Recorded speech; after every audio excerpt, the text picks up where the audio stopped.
Hey, what's up, nerds and furs? It is the 9th of July, 2025, and I'm finally back to do some more streaming. Hey, what's up, Narton? What's up, G-Dubs?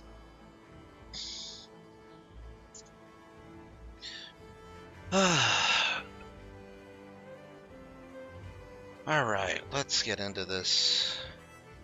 I made a new Elementalist character. I'm probably going to be focusing on Guild Wars 2 just for tonight, but I felt like I needed to kind of reset my... I needed to do like a soft reset on just, my mental rhythm when it comes to streaming.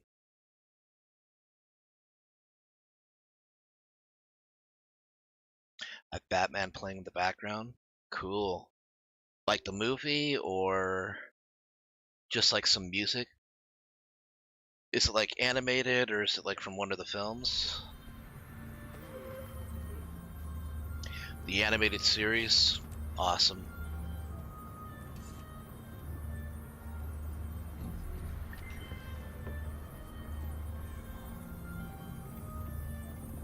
Had the best Joker, Mark Hamill. Speak quickly. Okay, so I figure I may as well give you guys a couple of updates as to what has been going on, because I don't know what the rest of you guys might have heard. I didn't really explain all that much. And I'm going to be very limited in what I do explain because the situation has not been resolved, and it could be in the near future. But I took on a commission, and I got paid half up front, and then another half, when I was about halfway done, but then they wanted an extension. And later, as I got close to completing it, apparently they got let go from work. Now, I have no reason to believe that this person is being dishonest with me. I mean, especially since they did tell me. It feels like it kind of sucks at times. It's like I don't want to ask people to do a full payment up front, because especially with my writing pace, as abysmal as it is, I don't want people to feel like they've been, shafted when they don't get updates for extended periods of time. Oh, the Batman, cool. Which is still a good Batman animated series.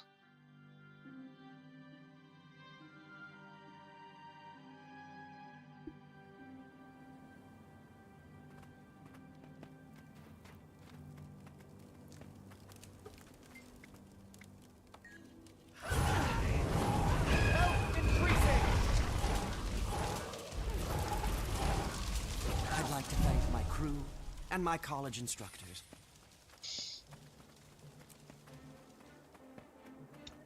Ooh, you got the collection on Blu-ray. That's awesome.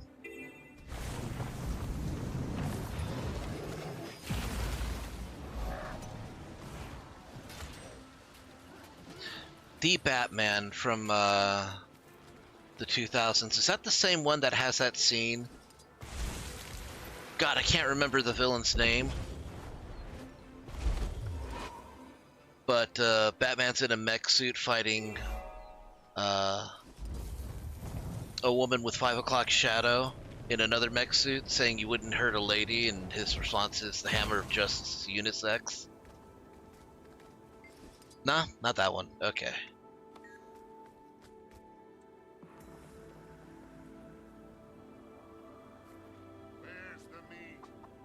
That's the Raven Bolt. Okay. Because I was thinking it kind of harkens back to like that to a scene in the animated series where he gets surprised that his foe's a woman. She asks if he has a problem with that. He's like, nah, I'm an equal opportunity crime fighter.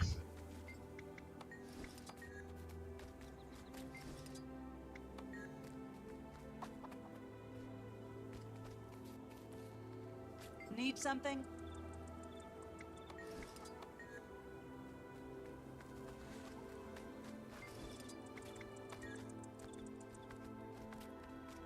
Yes. So, other fun stuff happened. Oh, hey, what's that? What's this in my hand? Oh, that's crazy. I don't remember where this is. Well, what this is. I think somebody's got me on Discord. More meat. This is all brought as requested. Oh well. This meat is going to be spectacular. Need something? Celebration. Think I will. I earned it.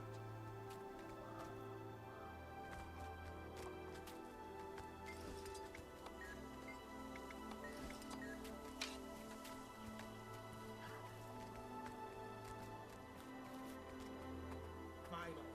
What took you so long? I was getting tired of waiting. The Legion calls. Blackened, deep fried, got my stomach growling. I want to help cook. Leave the cooking to me. Hey, watch it! Don't drool on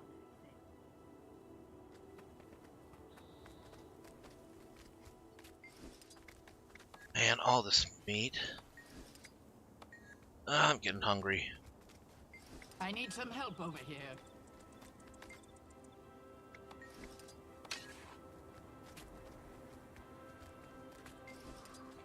Something.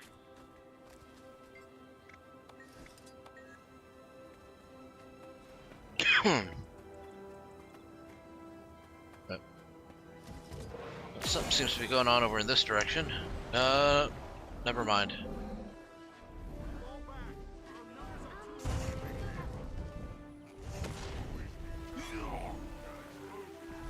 Well, I didn't see myself kill him, but I apparently hit him and he caught on fire. I had a barbecue rib on a hoagie bun earlier, pickle included. Oh, that's like the genuine McRib, type of configuration. Although you do need onions on it. I can't wait.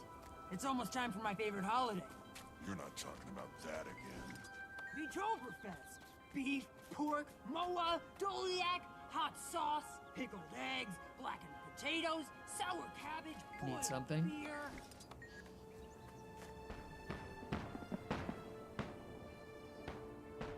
Well, yeah, Beetoverfest is in full swing. It's like the 4th of July, except it's every day. I like onions. Not by themselves. I do like, my onions to be at least slightly cooked. It can add a sweetness and a little bit of spiciness to any dish. Something?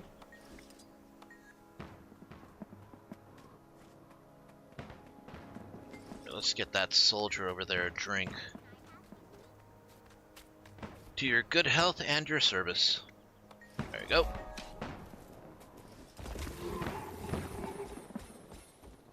Yeah, people think I'm weird, for liking onions.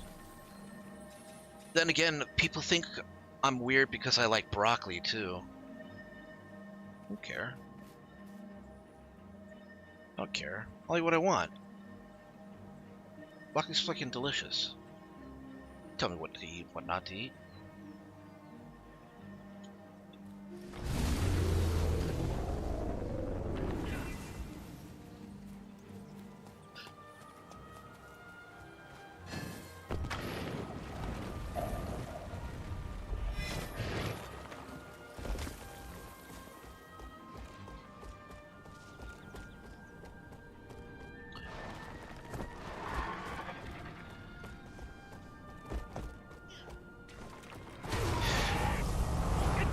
My go-to cold cut sandwich with the Black Forest ham, American cheese, lettuce, pickles, and honey mustard, toasted, of course, on white bread.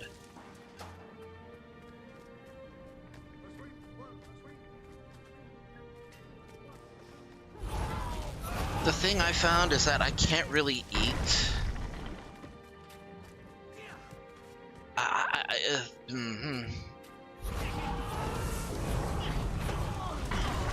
The thing I found is that I can't really eat any sandwich that has cheese on it, you know, if it's cold. Or maybe I just get, you know, have bad luck with cheeses.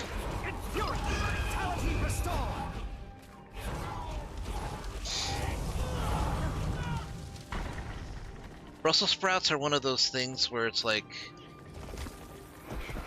if you want to enjoy Brussels sprouts, you have to know how to cook them correctly. Most mothers just boil them.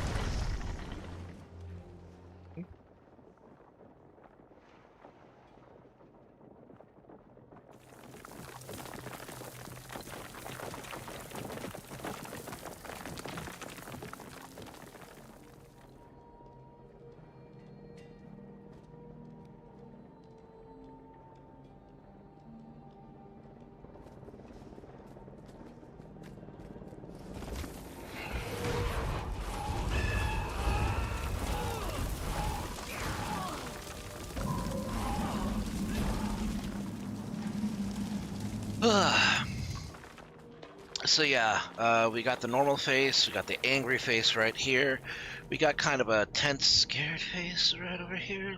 Fuck. I got something in my hand on this one.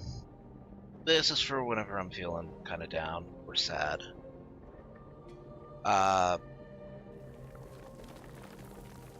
This is if I happen to see Pan Am in Cyberpunk 2077 during that one scene in the tank.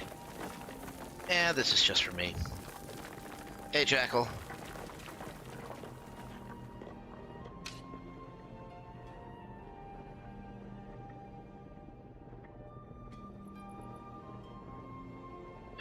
And I'm able to trigger all of that using my Elgato Stream Deck too.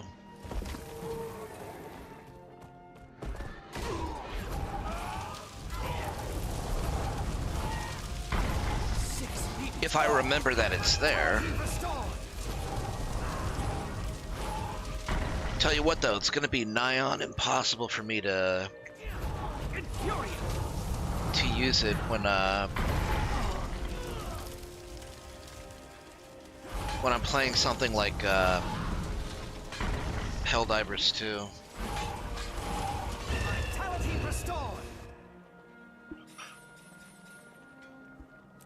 Oh, dude. Oh, I finished weekly objective. What do we got?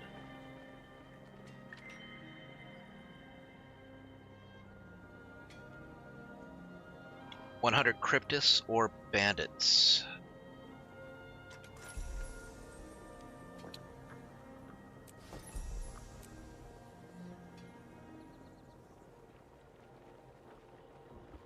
Faucet's Bounty Jumping Puzzle. Oh shoot.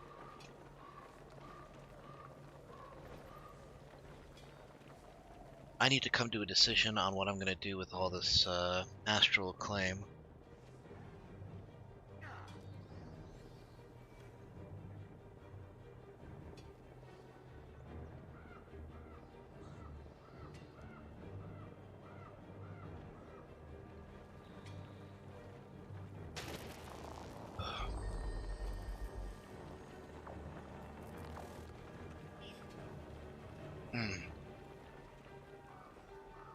Oh, shoot! I remember what I was going to talk about.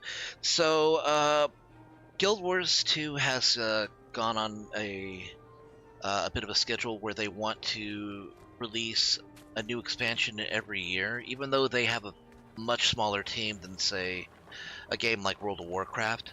But who the fuck did that? You piece of shit. Die! What was I saying? Right. So, for the last couple of years, they've been doing 1 year expansions. Thing is that again, they have a smaller team. They start off strong, but then they kind of taper off into being a bit weak. It's usually the new features that come with the expansions that are the largest draw. For example, for Secrets of the Obscure, there was an alternative way to get the Sky Scale mount. It added some new weapon specializations.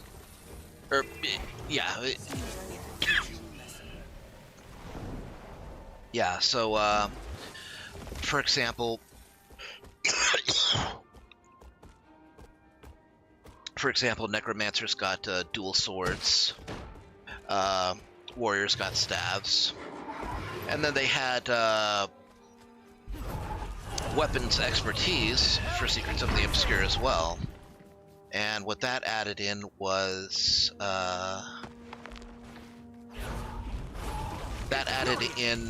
ability for a class to use any weapon any weapon for any elite spec that they had unlocked. So for example, on this character, even though I haven't unlocked Catalyst yet, even though I'm just a bog standard elementalist, I can still whip out a hammer if I want. And I can basically use it. I don't have to be a Catalyst anymore. And that was for Secrets of the Obscure. So those features were awesome. The story, not so much. Janther Wilds was much the same way. It gave you access to the Warclaw, a different way to access the Warclaw. It made the Warclaw a lot more preferable as a mount, to the point where some people prefer it over the Raptor. It gave all classes access to the spear weapon on land.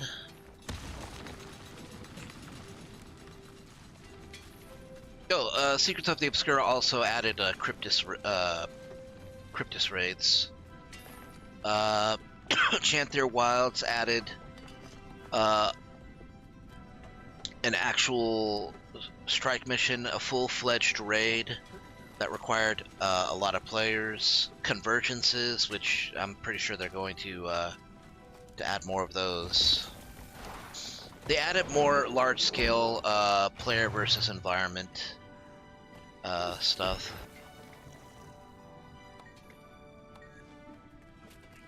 Speak.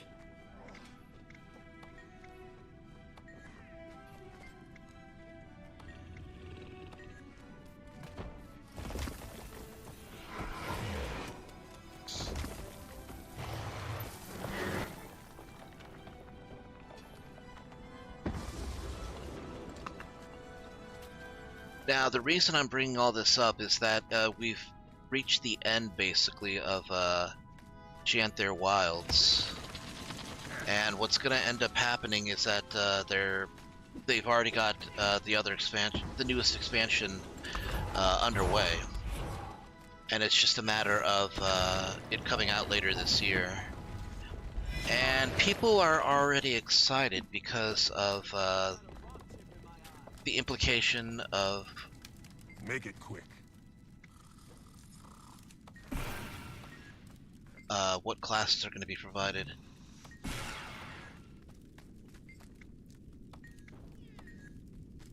In this particular case, they revealed what exactly they're going to be doing. They're going to be adding new elite specializations. Now, they basically said this, they said this, in their, announcement of what they were doing. Here, let me see.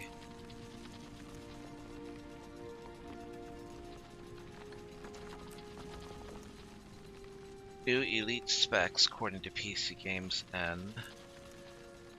But no new weapons. Here, let me see if I can find... Let's see if I can actually find the... Bring it.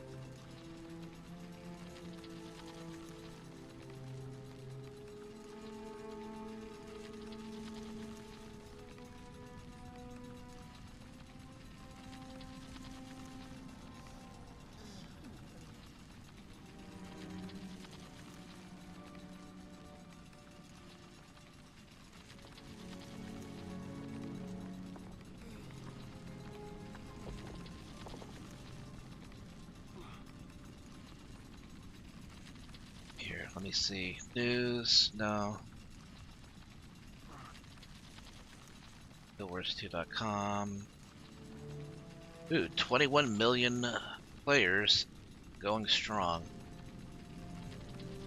Oh boy, what's going on? Hold on.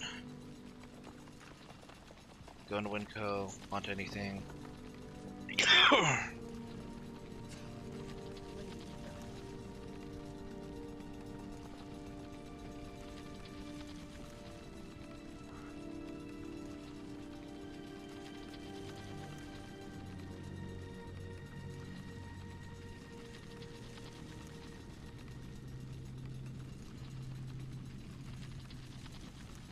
Yeah, there we go. Okay, here we go. Go ahead and bring this up over here. From the wilds to what's next, hey, Guild Wars community. Final content update for Guild Wars 2 Janther Wilds now live. We've officially wrapped our 5th expansion, which is the second built under the annual release model reintroduced in early 2023. Guild Wars Janther Wilds tested how we tell stories of all systems and deliver meaningful updates on faster, more consistent schedules. Some things landed well, others not so much. Okay, so they are fully admitting that they kind of shit the bed on a couple of issues. In particular, people did not like how super grindy it was to get the new legendary armor. Although that's not really that huge of a deal because there were always alternative ways to get the armor. I mean, legendary armor didn't just come out of Secrets of the Obscure. It was offered as far back as when raids were invented back in fucking Heart of Thorns. They probably, are also admitting, yeah, we could have told a better story and we dropped the ball there. Just like we did after Guild Wars 2 Secrets of the Obscure, we've been listening to your feedback, acting on it. This blog will share how those lessons are shaping our next expansion and the changes you can expect to see. This will give you helpful context as we unveil our next expansion next week. This is a post from yesterday, by the way. Over the past 9 months, Janther Wilds brought a wide range of new experiences to Tyria. Across 19 story chapters and 4 open-world maps, the narrative explored the aftermath of the Elder Dragon era through a more grounded and political lens. Your choices helped shape the balance of power in a world learning to live without the existential threat and uncovered ancient secrets best left buried. Now, here's one thing that I do like. They expanded on the lore for a couple of mysteries, especially pertaining to the White Mantle and the Mersat, because we never really get a full picture of what's going on, there. I just wish they landed the story better. We brought Spears to land combat, our first new terrestrial weapon since the game's launch, along with a set of new relics that deepen build crafting and expanded playstyle customization. Relics were kind of hit or miss on release. They're pretty good now. Our endgame offerings grew as well. You took on the game's first new raid in over 5 years, complete with challenge and legendary modes. We also introduced a new convergence encounter and a fractal dungeon with its own challenge mode, adding more variety and goals for PvE-focused players. Also marked the arrival of homesteads, a major feature that brought player housing to the game. This was paired with the rework of the decoration system, updates to the Warclaw mount, 2 new legendaries, tons of new armor, weapon sets, Wizard's Vault refreshes, and a long list of quality of life upgrades. everything that they mentioned here is really good stuff. The legendaries aren't that hard to get. I just haven't done anything to actually get them. In PvP, we built something new with their help. The push game mode began as a prototype and evolved through multiple public betas shaped directly by player feedback. Co-developing a competitive mode in a live tournament is a live environment is rare, and we're proud of what it represents. The final version launches later this summer. We hope it sets a precedence for future community-driven efforts. Janther Wilds delivered a lot in a short amount of time. That momentum was only possible because of your passion, creativity, and honest feedback. Janther Wilds launched in August of last year, followed by 3 quarterly updates. After the first of those updates arrived in November 2024, we heard consistent feedback from the community. The additional story content felt too short. The lack of new open-world map made the update feel noticeably light. Similar reactions to Story Scope followed the second and third releases, signaling that the pacing and the structure of these releases could better align with your expectations. Well, damn. Just, through this short paragraph alone, they're admitting that they did not pace the story out well. I will say, I do like Lowland Janthier. It is a really nice environment. I love it. It's when you get to like the bog area, the coastal area. That's where it kind of sucks because the Titans there, just like they got like that. They'll attack you from the next zip code. That's how bad it is. For our next expansion, we're refining that structure to give each update more depth and impact. The first quarterly release after the expansion's launch will not include new story or map content. Oh.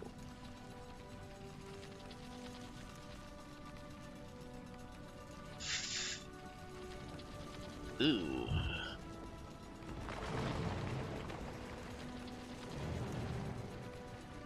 Okay, so on launch, it'll still have new story and map content, but the first quarterly release, the first update to that expansion isn't going to have new story or map content. Instead, it'll focus on updates to core systems and long-standing features.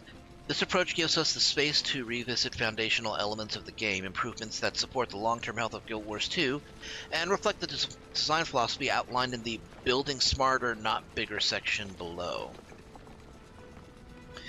Okay, let's see how they're gonna justify this. Also, let's go ahead and reduce this a little bit.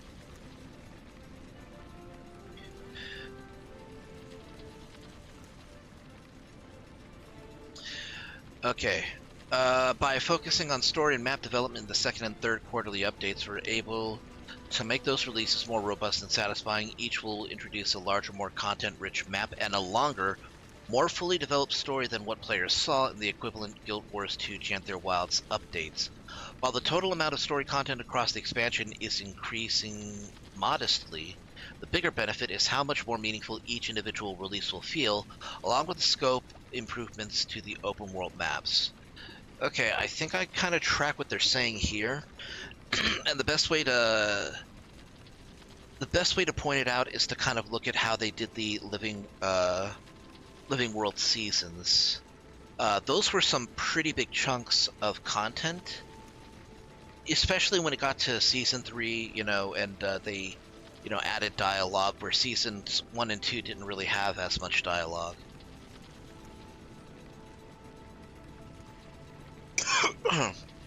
So what it sounds like is that they're going to pace it out so that you get a reasonable chunk, on release. One quarterly update where there's not really anything, except for like the new stuff, like the mechanics, the other things that they're going to add. And then after that, when the second quarterly release comes, they're gonna, focus more on stories. That way they have more time to actually emphasize it, have longer, more satisfying chunks. Because the way that they did it, with Janther Wilds and Secrets of the Obscure, it felt too short, and condensed. It didn't really give you time to to kind of breathe in and take everything, as it was.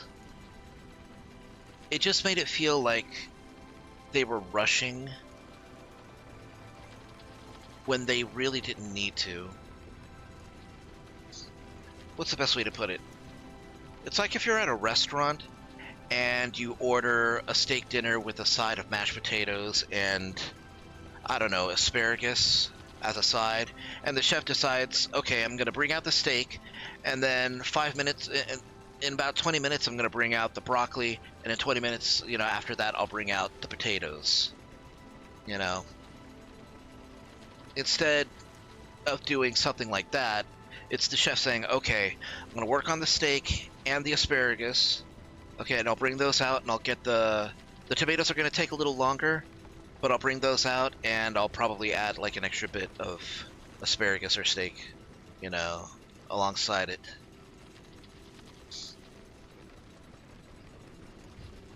Gives them more opportunity to do that. This approach allows for more complex and satisfying story arcs and results in a net increase in total content delivered over the course of the expansion. Building smarter, not bigger. One of our biggest priorities right now, and likely for years to come, is untangling years of accumulated system complexity. This means streamlining overlapping features, reducing technical debt, and reinforcing what makes Guild Wars 2 shine. Now, this complexity doesn't just slow us down behind the scenes, it also makes onboarding harder for new and returning players, even in areas designed for seasoned adventurers, like endgame PvE. They've already taken the first steps to doing that, specifically with the Wizard's Portal Tome and the Wizard's Gobbler, both of which provide different ways to activate either of these. I mean, okay, if you see these top 3 rows, these are all of my shared recognition. all of my shared slots between all of my characters.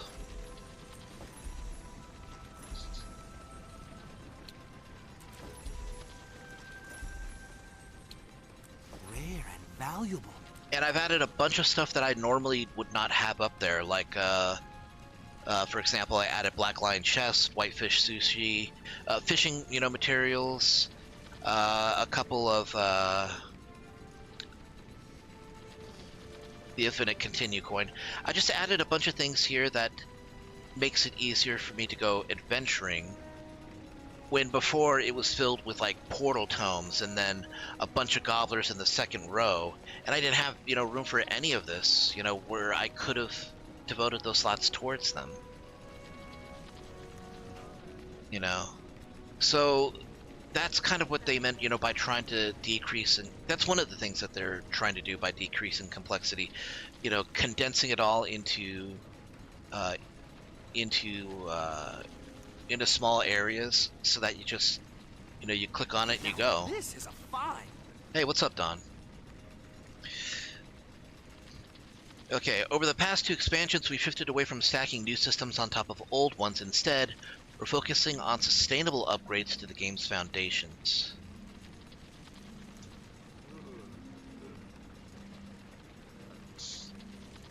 It's true they didn't really do all that much, with the systems. I mean, all they really did, was add the Heart of the Obscure for Cryptus raids, for Cryptus hunting, and convergences, but that's really all they did. They'll probably be adding more to those, but they're going to scale back and focus on the rest of the content that most people are going to be consuming, especially the people that aren't fully caught up with the expansions. How are the new animations working? They're working pretty well. Right now, I'm just reading stuff off of the website here. Okay, so features like the Wizard's Vault didn't just offer something new. They replaced daily achievements and login rewards with a streamlined modern alternative. Weapon Master training and relics were built to expand existing build systems. This is true. The relics were basically relics. What those were those were like the benefits to having 6 of the same runes slotted into your armor, as a way to encourage people to slot, all of those. But now they're basically making it so that, instead of doing that, you can have a mixture of whatever runes you want, and then you just use the relic for the effect that you want, which usually came with, equipping all 6 runes in your armor. They basically just separated it from that, which it does allow for more customization. Like certain desirable effects, for, say, Scholar's runes, for example. Before, Scholar runes had a complete rune effect where you would do 10% more damage if you kept your health over 90%. But you had to have, condition.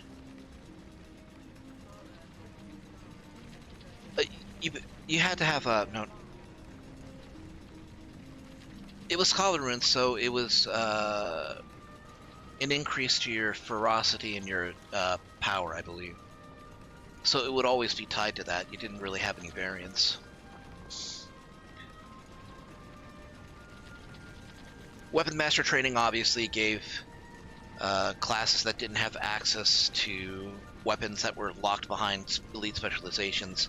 It gave them access to those weapons where they normally wouldn't, have had them.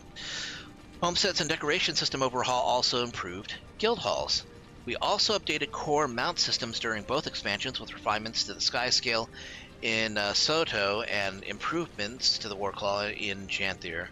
Each change was designed to strengthen the features that you already use and love. That's true. Skyscale was already in a great place to begin with, but adding what they did, like the fireball attack, while you're in the air, I mean, that was basically unheard of. We don't have the only time that our mounts actually attack in any other situation is during your dismount, and they added something where you didn't have to dismount in order to attack. And then, of course, the Warclaw just got a straight, upgrade where it's faster, and more powerful. Has control effects, even. Support for the newly introduced features doesn't end at launch. Since Homestead's feature debuted, we've continued to expand and refine the system with new decorations and quality of life improvements, though you have to buy those decorations. Well, not all of them. Including an increase to overall decoration cap in the final Guild Wars 2 Janthier Wilds release, Absolution.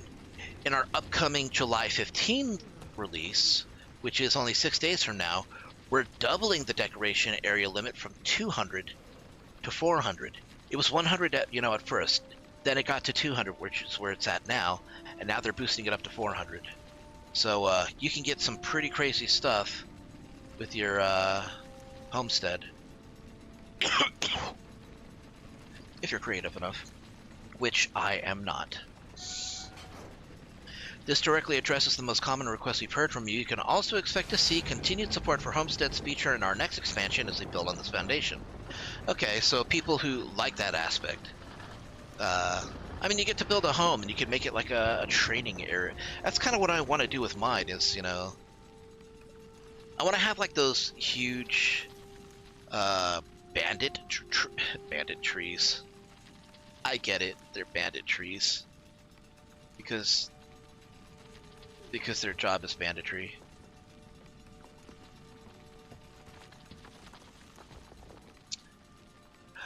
These kinds of changes may not always grab headlines, but they make the game easier to understand, easier to maintain, and more enjoyable to play. Just as importantly, they reflect what many of you have asked us to do, focus less on introducing entirely new systems and more on refining and modernizing what we already have. That's the direction we believe in, and we're proud to continue as we build the next chapter of Guild Wars 2. Oh, believe us. We don't worry about you grabbing headlines, Guild Wars 2. You've never grabbed headlines. If you had, you would have had a larger player base on launch. The unfortunate thing is that ArenaNet just does not have... It doesn't have the reach and pull of a company that can advertise on a larger scale. like World of Warcraft. It doesn't help that NC Soft kind of sucks. They seem to have like their fingers on a lot of pies, and they will absolutely take a finger out of a pie and throw the pie out the window so that nobody can have it. Like, seriously, they've canceled so many projects. Like Wild Stars 1, Tabula Rasa. I played Tabula Rasa. It was actually kind of fun. That lasted, like, what, only a year or half a year?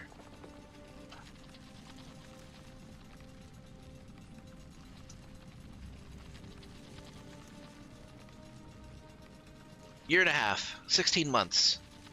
It was launched on November 2nd, 2007. Servers were shut down February 28th, 2009. The game failed to achieve its intended success and lacked sufficient endgame content, leading to its early demise.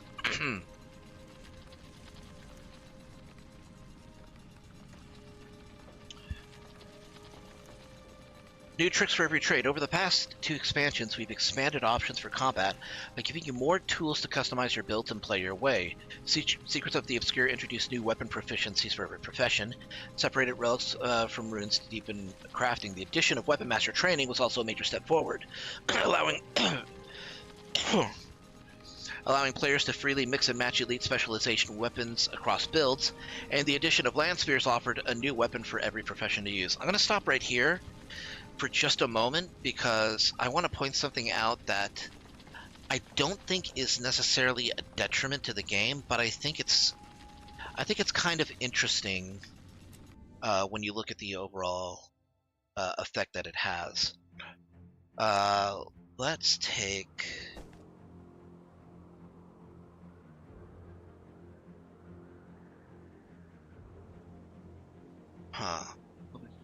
which character would be good for this?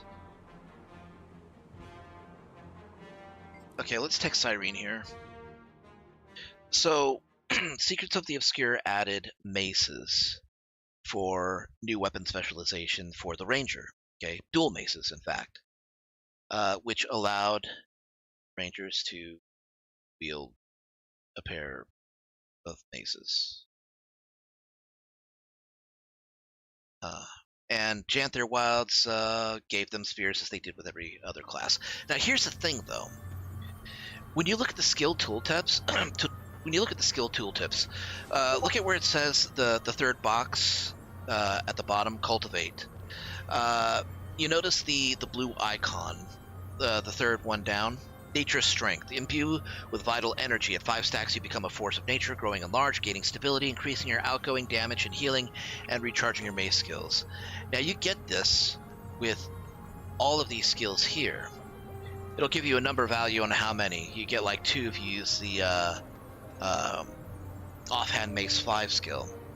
Now, the reason I'm pointing this out is that these are the kind of mechanics that don't appear in core game weapon specializations. Like, look at, for example, dual axes. You get Ricochet, Split Blade, Winter Spite, Path of Scars, Whirling Defense. See, there's no real mechanic, about it. Each of these skills will do, certain things. They're not tied towards an actual overall effect. Now, you can make it so that they're more effective by, by basically having a trait line that supports it. For example, Honed Axes. You and your pet gain Ferocity axe skills gain reduced recharge, and you gain additional ferocity while wielding an axe. Okay, so this is all well and good. The weapons here for the core game are affected basically by your trait line skills, but not with weapon specialization skills. These seem to come with their own separate mechanics that normally you would expect would come from trait lines themselves.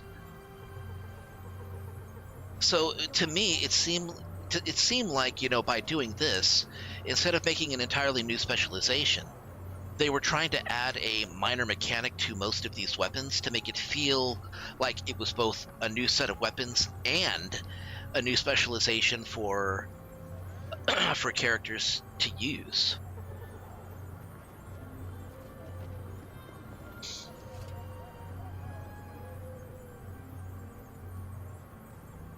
And that doesn't stop either when it comes to the spear. The spear basically has similar effects to it as well. I'm going to go over to Sirach over here. I can frickin' find him.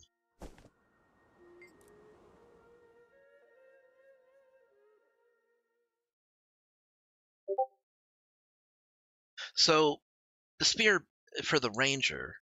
Okay, and I'm going to say that, every one of these, classes basically had a minor mechanic added to it. The spear for the ranger has a similar, maybe not the exact same system, but it did have a system that seems to suggest that they were trying to mesh kind of like a minor elite specialization effect into the overall weapon. In particular, it's this. Okay, the fact that you have your 4 skills here, but when you go into stealth, those skills here change for a stronger effect. And I don't hate it. In fact, I actually think it's a great idea, to basically make these new weapons feel unique and not feel like they're weighed down by being so basic. They are interesting. They're fun and approachable to use.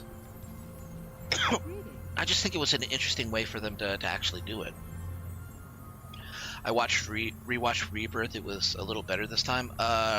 Final Fantasy VII Rebirth, or I have everything you need. I'm not sure what you mean by Rebirth. So anyways, I just wanted to point that out. It seems like that was kind of what they were aiming for, and I think they did a pretty good job doing that. So back to the article. With our next expansion, we're taking the next step, and this is why I wanted to talk about it briefly, because this is pertinent. Elite specializations are making a return. This time, designed to work together with the flexible build crafting system we've been refining over the past few years. However, these new specializations won't come with dedicated weapons.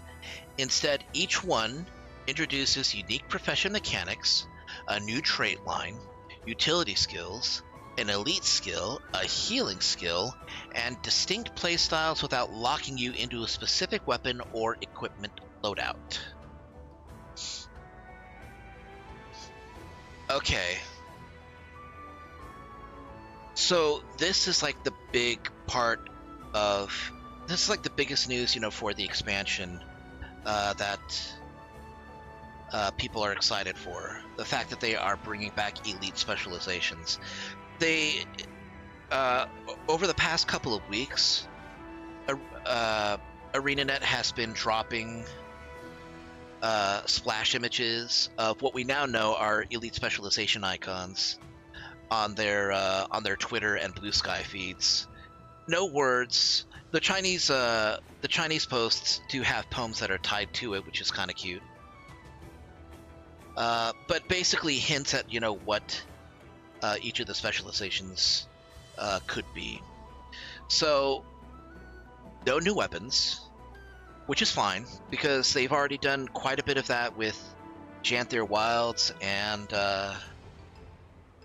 Secrets of the Obscure. I think doing that was a great idea, because it gives them more space to breathe and more ways to figure out, okay, we'll add more weapons eventually, but for this expansion we're not. We're going to do elite specializations instead. Okay, but here's the thing that I find interesting. Each one introduces a unique profession mechanics, new trait lines, utility skills, elite skill, healing skill, and distinct playstyles without locking you into a specific weapon or equipment loadout. Now, what I take that to mean is that you're basically getting the elite specialization, but it's something that will, across the board, what's the word I'm looking for? It'll be modular, I guess.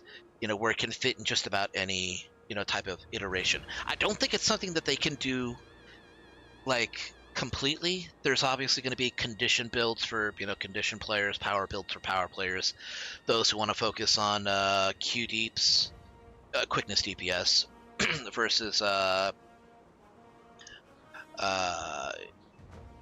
heal deeps, healing, support healing, and all that other kind of stuff. But I think what it sounds like is that it's going to just work across the board no matter what weapons you're going to use. And I'm interested in seeing how they're going to do that without making it seem like all the new elite specializations are going to play the same way, even across different professions. I don't think they're going to do that. I think they know better. They've done pretty well with weapon specializations, having new mechanics that it seems like they're doing something similar here, just without the weapons. These new specializations are designed to feel fresh, fun, and unique to Guild Wars 2, while building the systems you already know and love. We'll have so much more to share soon. Challenging the challengers, launch of Mount Barrier Raid wasn't just a development milestone for us. With both legendary and challenge modes, it was a long-awaited return for players eager to take on high-end group content, marked a turning point in our ongoing effort to revitalize endgame PvE. Over the past few years, we've been focused on delivering meaningful, replayable encounters across both raid and strike missions. Most recently, we returned to our encounter design roots with Kinfall, a new fractal designed in a direct response to player feedback. More fractals is good. I still need to do fractals at all. With Kinfall, we step back from the raid-like complexity of recent fractals and focus instead on creating a streamlined, repeatable experience that captures the feel of early favorites. The challenge mode arrived a few weeks later, offering both accessibility and satisfying difficulty. Looking ahead, we'll continue to expand endgame content, including new encounters complete with challenge and legendary modes, but just as important as adding more is making the content better, more approachable, and more rewarding to return to. In the first quarterly release of our expansion, that means unifying raids and strike missions into a more consistent structure, improving onboarding for newer players, reworking parts of the UI, streamlining rewards, and investing in systems that help group content feel easier to step into and more meaningful to stick with. If it helps ease new players into these newer systems or systems that they're not used to, I see that as a net win. Especially since in the last year alone, we've basically added, I want to say, anywhere from a fifth to a third of that population then to whoever is playing now. Either from people who have been unsatisfied with Final Fantasy XIV or World of Warcraft and just want to try something new. I have read no shortage of Reddit posts basically saying, this game is amazing, why did I not know about it, over a decade ago? So, we want Guild Wars 2 Endgame to be something anyone can grow into, whether you're joining your first organized group or aiming to master every challenge we throw your way. And they basically have, July is the expansion announcement. August will have the PvP push beta event and the Festival of the Four Winds. Yes! August. Can't wait for August. Festival of the Four Winds. It's going to be awesome. I prefer the Queen's Jubilee, but I really do want to get into doing Festival of the Four Winds again because they added so many new minigames. And last year, I got like so many cool drops. Like I got lucky on some of those drops, and I'm happy that I did.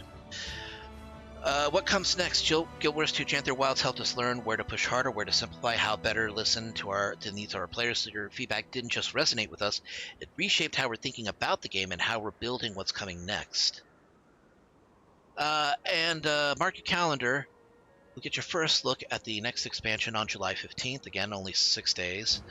Thanks again for your passion, your support, and your belief in this world and the people who bring it to life. See you next week. Josh Davis, Game Director. P.S. Thanks for reading this far. Here's another teaser for your troubles. And what we have here are an image of the Paragon and the Ritualist from Guild Wars 1. These are going to be the elite specializations for the Warrior and the Necromancer. Now, obviously the Paragon could have been like the Guardian, but given that it's yellow, I don't think so. Also, it makes sense because if there's one thing that the Warrior does not have, it's a dedicated support build. And Paragons in Guild Wars 2 were 100% support builds. I mean, they brought the DPS. There was a reason why people, used to call it the Imbagon, the imbalanced Paragon, because it was so easy to make a build that was just overpowered, that just made everybody, like, ridiculously strong, Also, the other reason why it has to be Warrior, Paragons in Guild Wars 2 were the only class to use spears, but they did not use spears in melee. They used them by throwing the spears at enemies from a distance. So they were a ranged heavy armor class that provided buffs to the party. And if you built them right, you could make a party damn near unkillable, even on hard mode. So I'm excited because I loved playing Paragon was like my favorite class, just because the armor looked neat, and it was probably the coolest. Guild Wars 2 Nightfall, which is where the Paragon comes from, had the two coolest classes in the game, which were, of course, the Paragon and the Dervish. The Dervish basically was about channeling the gods' power and then using a big-ass scythe. That was their weapon, the scythe, to attack enemies. It was really cool. The Ritualist is kind of interesting. I kind of want to open Guild Wars 1 to show you what it was all about. And I can do this because my... yeah, should be good. Oh my god, I gotta download updates for this. I forgot. Oh, it's not gonna take that long.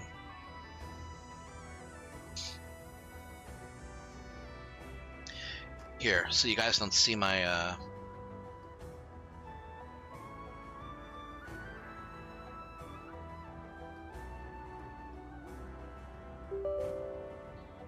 Yes, do the update. Oh shit, I forgot my password.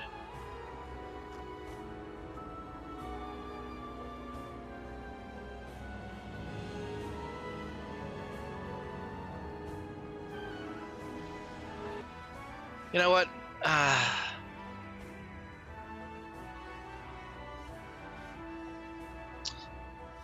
You know what? I'll just describe it if I'm able to.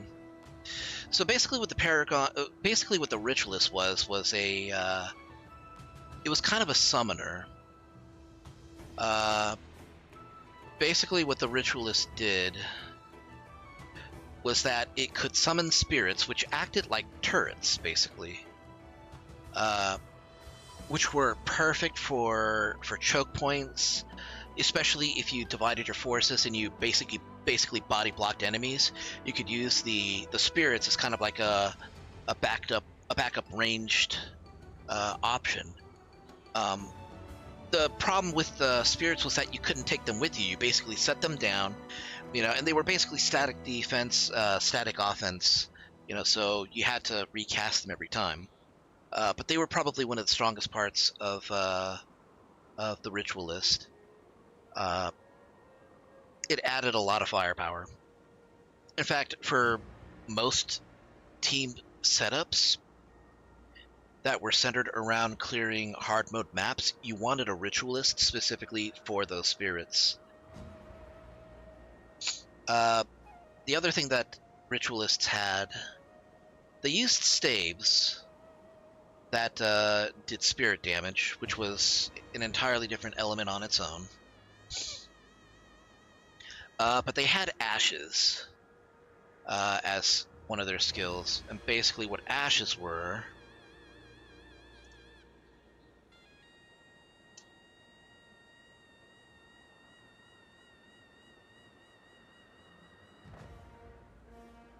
Let's see if I can find it.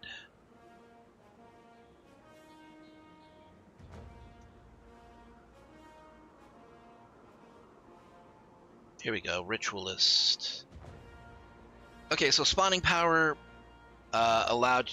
Okay, so for their attributes, spawning power for ritualists gave you increased weapon spell duration, and your spirits had 4% more health. Communing was what they did. You know, they summoned spirits. Channeling magic was basically spells that did lightning damage. The restoration magic basically were ashes.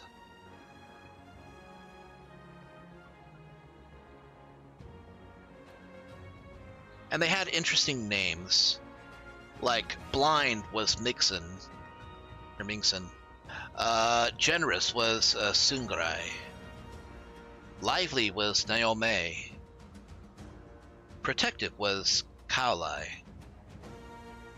So basically these were item spells. What you did was that you summoned ashes into your hand. You wouldn't be able to attack, but while you held onto the item you would get specific effects.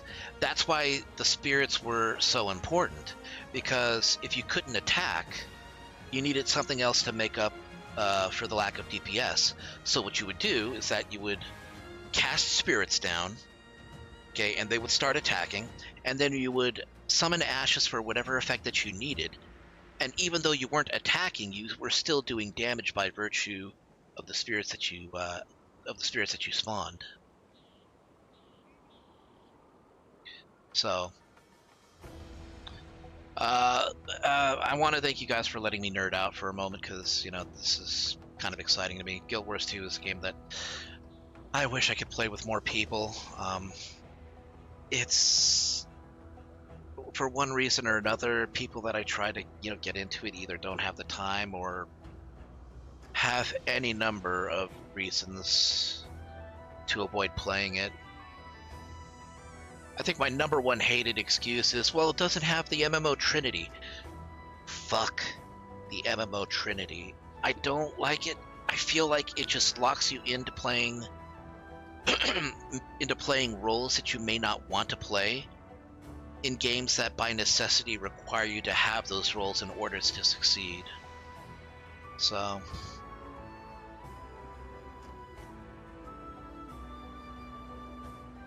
no, seriously, I mean, it gets really annoying when somebody says, well, if you want it to be structured, you know, so people, you know, help each other, you need to have dedicated roles like DPS and support, you know, like healing, and then you have to have the tanks. You know, you can't just do it on your own and expect people to come together. We've been playing this game for like over 12 years, over a decade, without those systems, and people are glad to help each other with content that requires more than one player in order to execute. It's possible to do. You don't need an MMO Trinity in order to do it. So, rant over. I just thought I would, you know, go ahead and share that.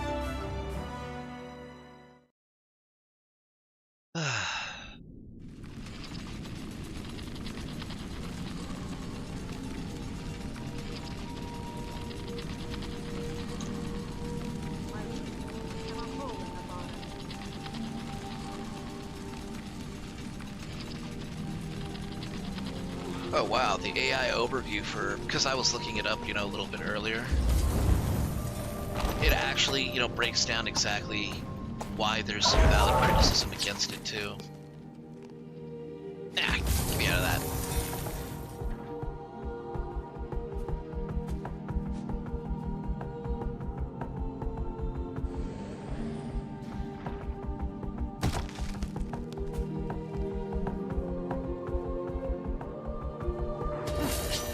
Hey, I heard you got meat You in here. buying or selling?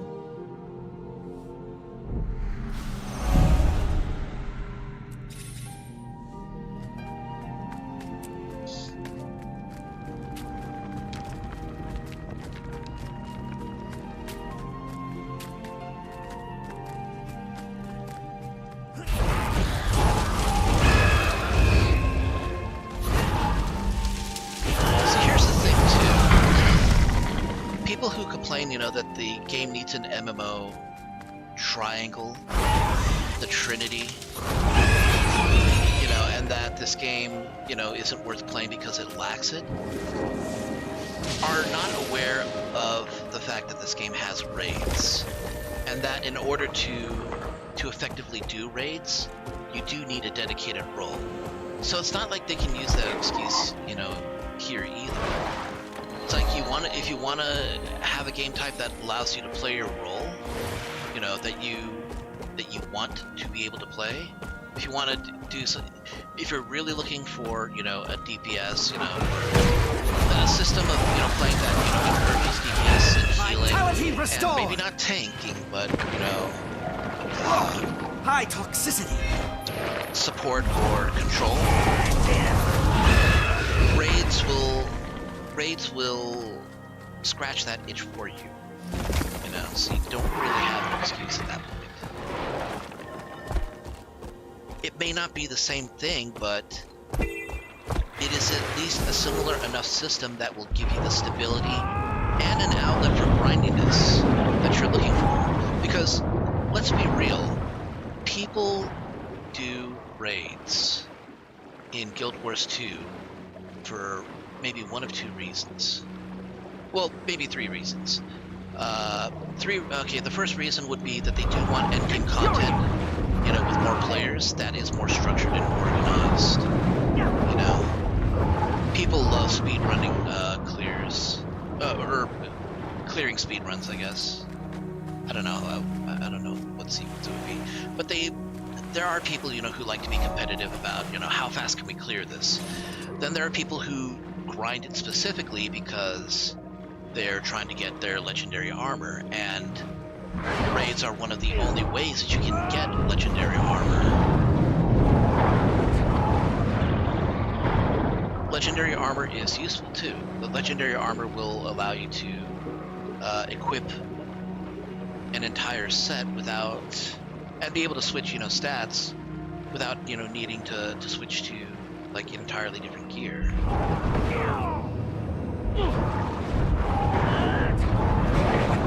And then there are those, you know, who just want the other rewards or materials, you know, that come with it. It's a gold maker, you know.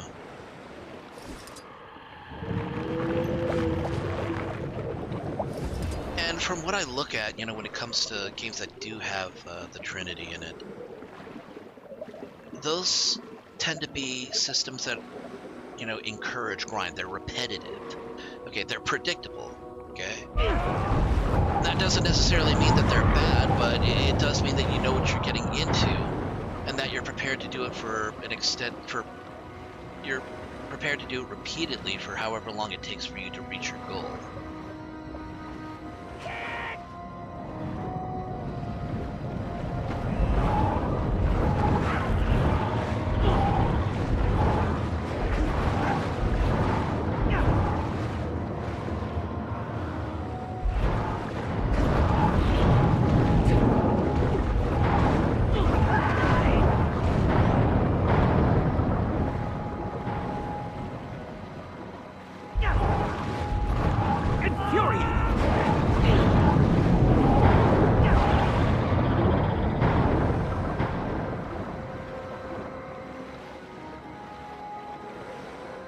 I also don't like how it limits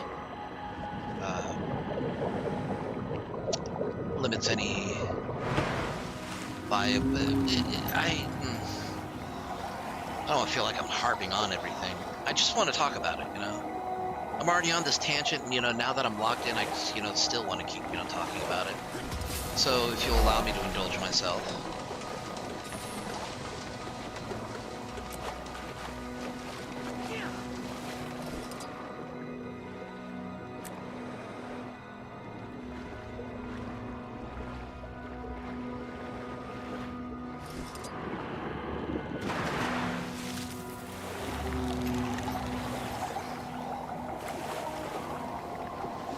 Okay, so,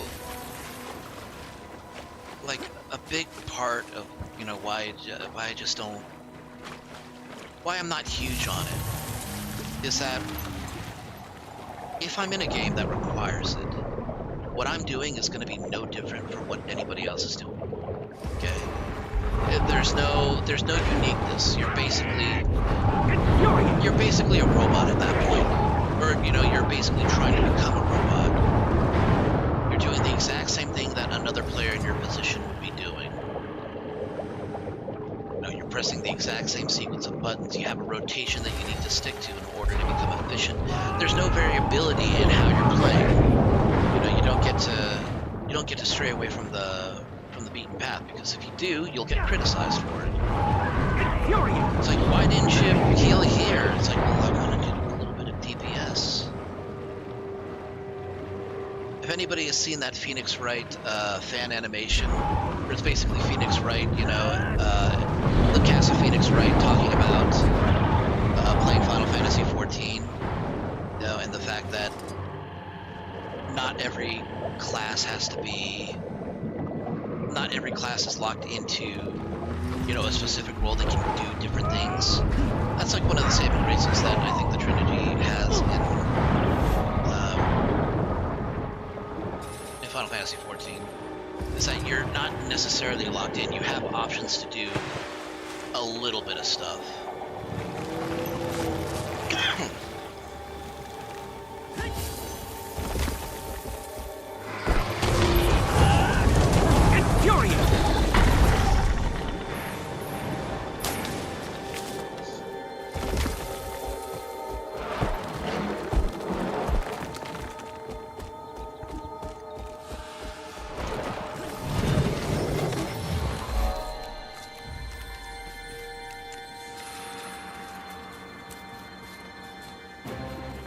Apples, you stupid cow.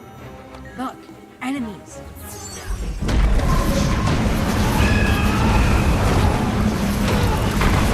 6 feet tall! Infuriate!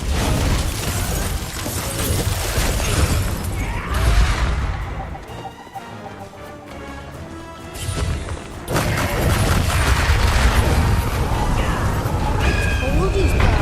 He's such a good fighter. He made you look good. Shut up, kid.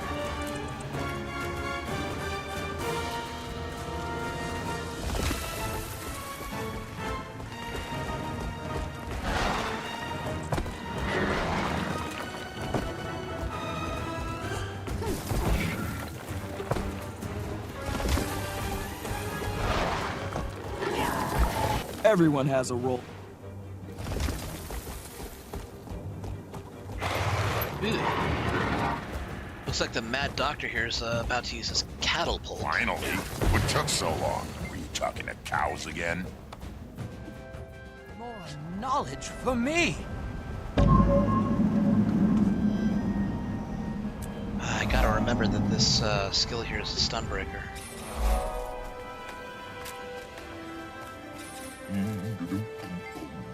I'm delirious, I'm deserving, I'm deserving.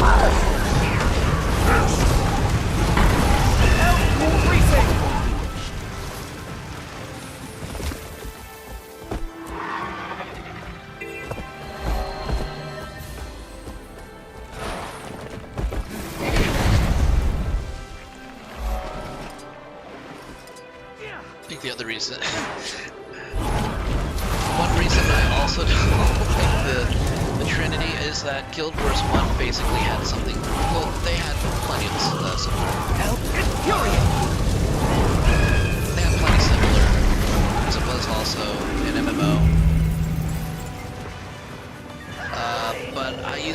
play. I mean, I had enough slots to basically play every class, and one of the classes that I played sometimes was the monk. But the monk was considered more of a support class, so you could do a lot of healing. And you quickly find out playing a monk in a party setting that you quickly come to find how boring it is. Just staring at the left side of your screen at the party's health bars, trying to keep them topped off. Vitality restored! I'm 6 feet tall!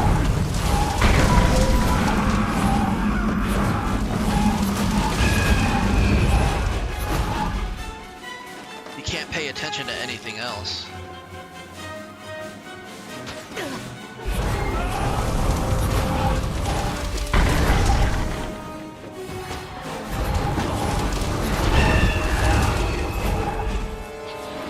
I'm 6 feet tall!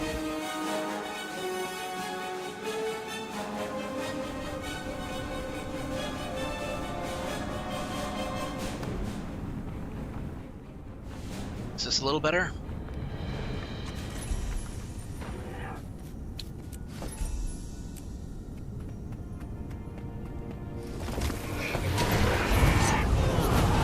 Yeah, I was basically just saying I played as monk.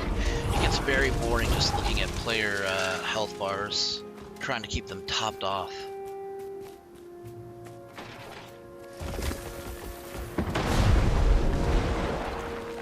Let me know if you were able to hear that at least. Vitality restored!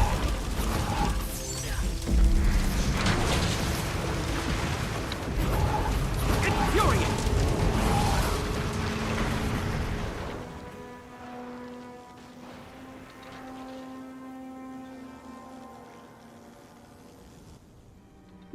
Oh, what the hell? Why was the audio blasted up that high?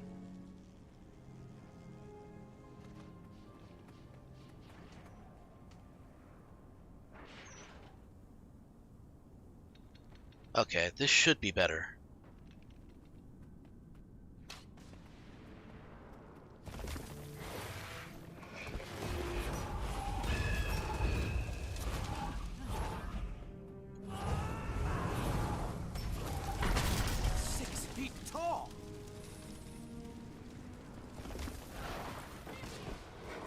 Well, I mean, I'm not gonna know if it's any better if nobody says anything, so...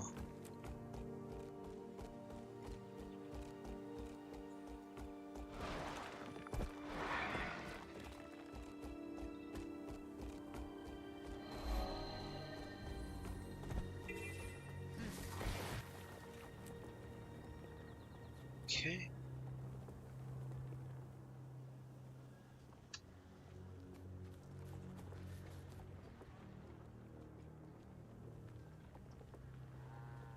Bow.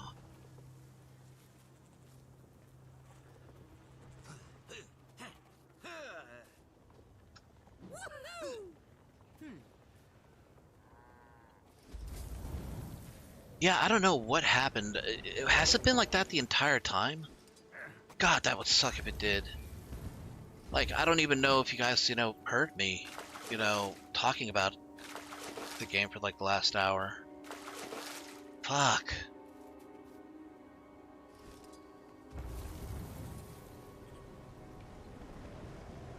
Okay, it would have helped if somebody had said something earlier. I'm like an hour and a half into the stream and like nobody said anything. The Legion calls.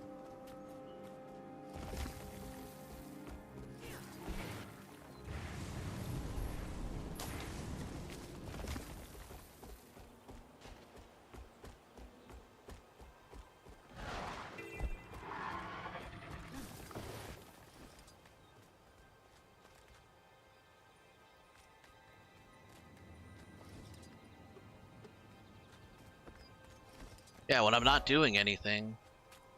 So I guess maybe people heard, what I was talking about. Anyways, what was I saying? I was basically talking about the MMO, you know, Trinity and why I don't like it. And why I detest it as an excuse for people not playing it, even when I know they have the game. I mean, fuck, just tell me you don't want to play. Or just tell me that I'm not your type of people or whatever.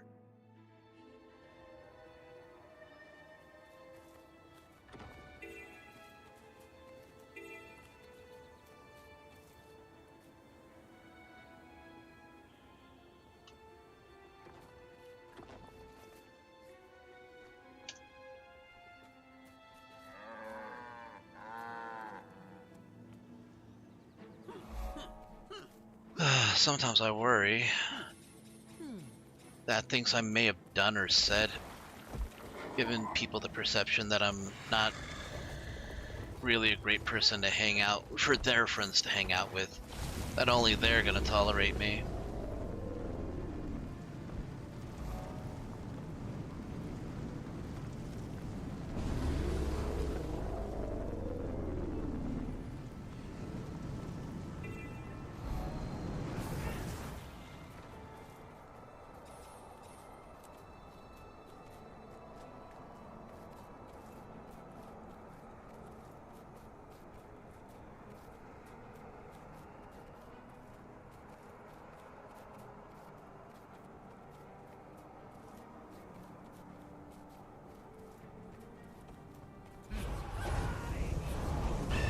Vitality restored.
Yeah, I like that image. It's really good. And I wanted to say also, Don, thank you for letting me know.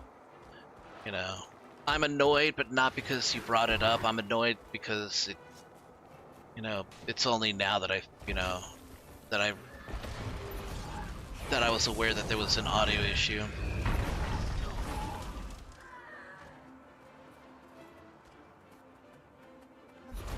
Infuriate.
Believe me, I know exactly what you mean, Don.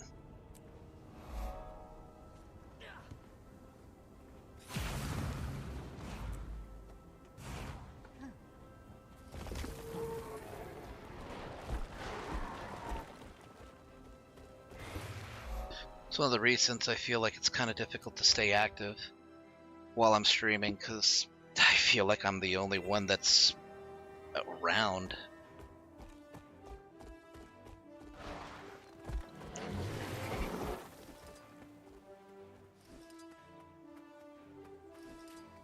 Good. Eyes up, everyone. This won't be easy. Trash human separatists.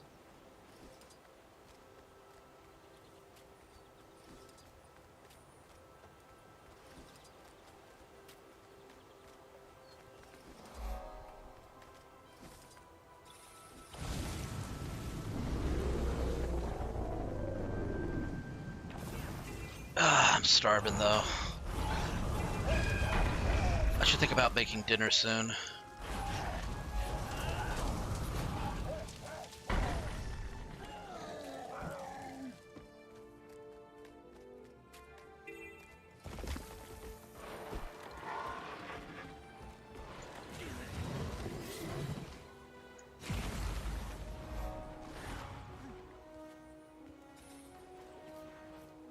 God damn it.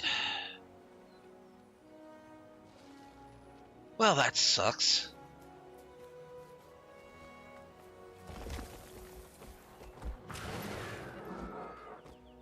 Fuck.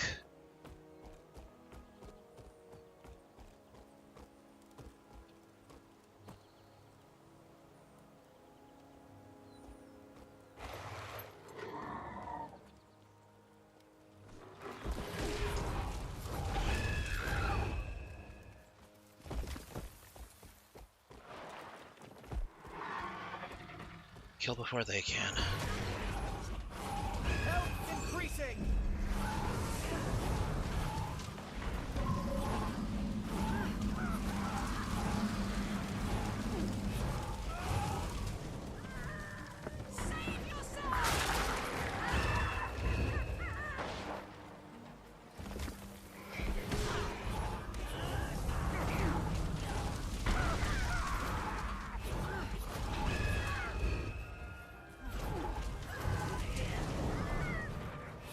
Oh, come on, fuck you!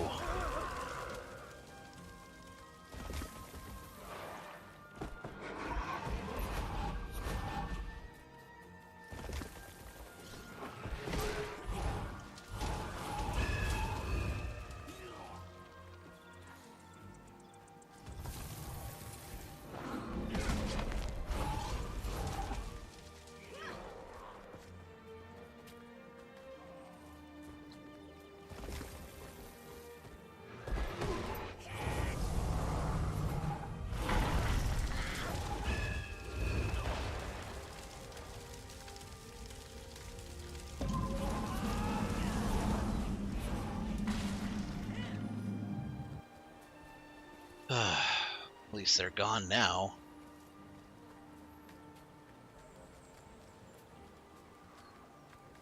There really needs to be a larger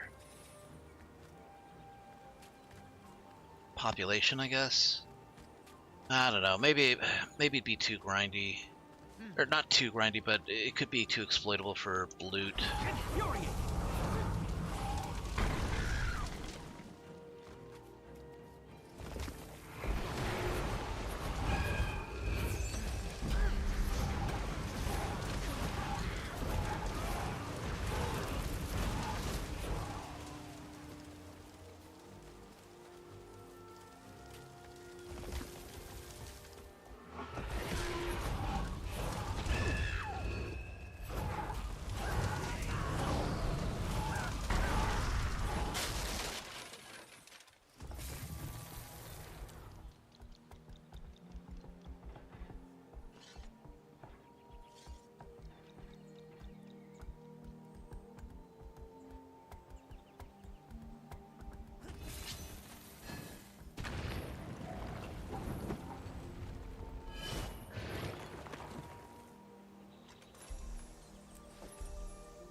Alright, the daily's done at least. Huh. Do separatists count as bandits? Yeah, Maybe they do.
Ah, come on. Damn it.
Fuck.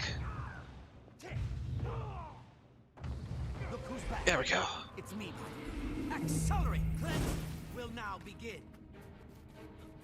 Help? I don't have long.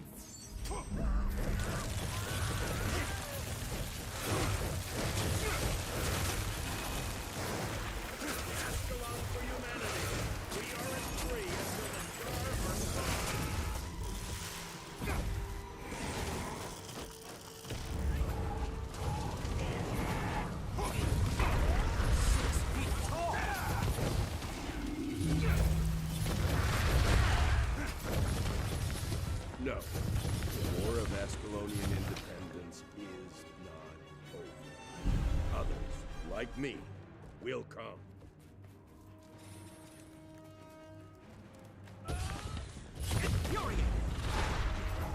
Health increasing. So, how have you guys been holding up? Hope you guys have been up to interesting stuff. I know it's been a wild period for game releases, especially with the Nintendo Switch 2 coming out.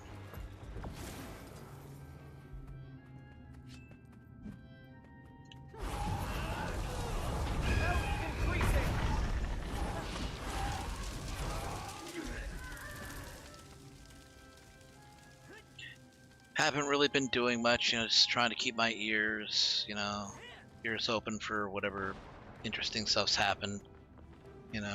About the only thing that I can think of is, the political I told you so's, which we won't get into.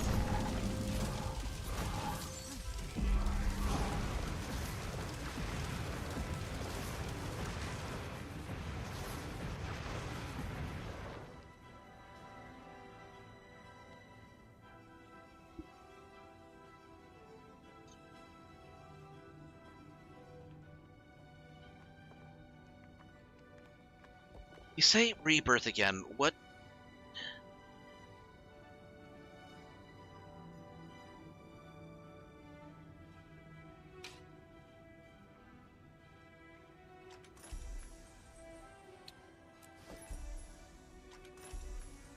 I'm not even sure what you even mean by rebirth, even though I've asked, before. Okay, the neutral.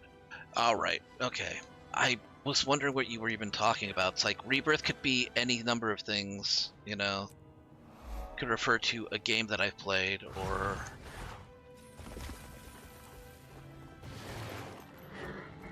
Ah, shit.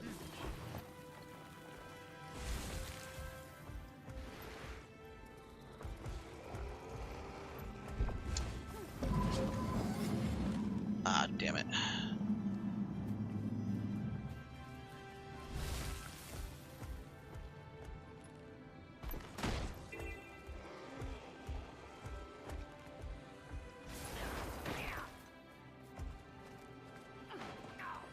Ah, come on, fuck off you.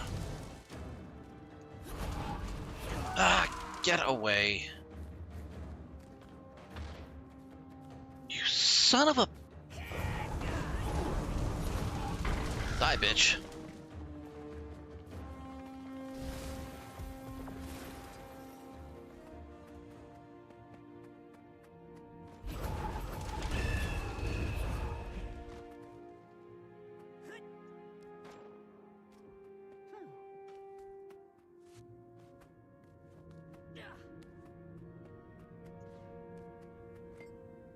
Oh, God. I just killed you two.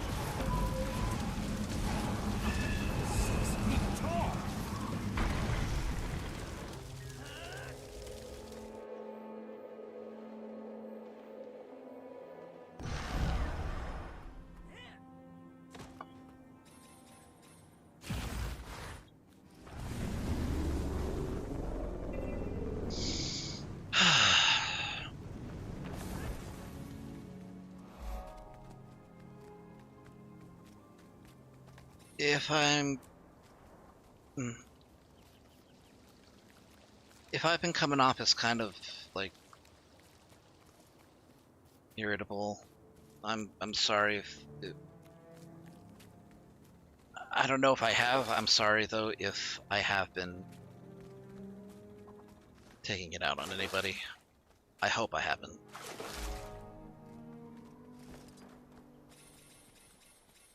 Movie was all right. Good.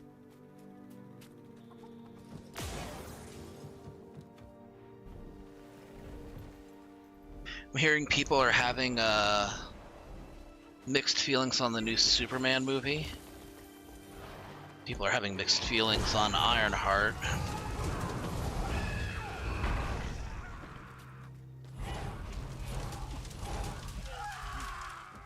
The premise of the character for Ironheart just doesn't interest me. Infuriate! Vitality restored!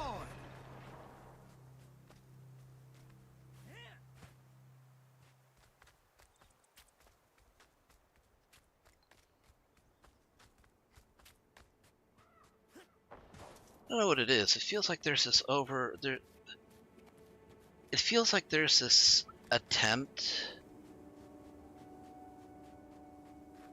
to kind of not minimize, past characters or anything.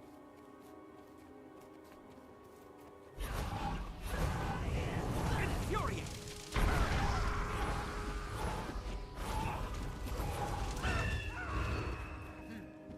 Yeah, nobody liked her comic. She wasn't a likable character. She never seemed to learn her lesson, and I don't think, they're doing that much of a better job.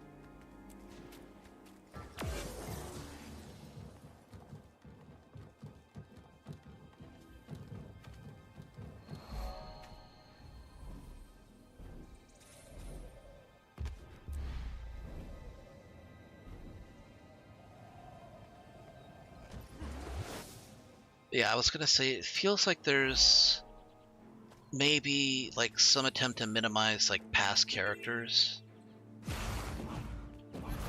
in a way that just feels like maybe it kind of comes across as potentially disrespectful.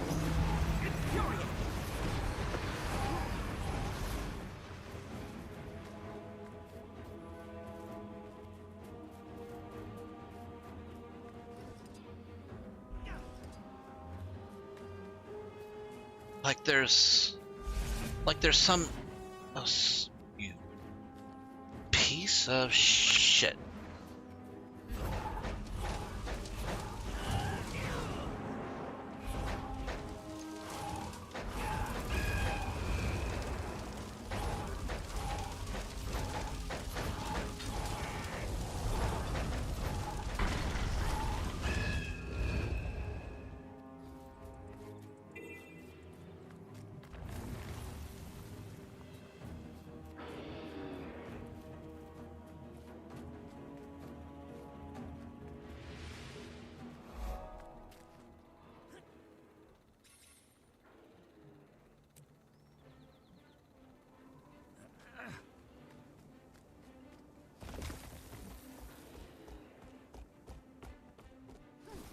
I think I know the best way to say it. It seems like, you know, these newer characters are trying to suggest that they have... They're trying... Their dialogue suggests that they have something to prove.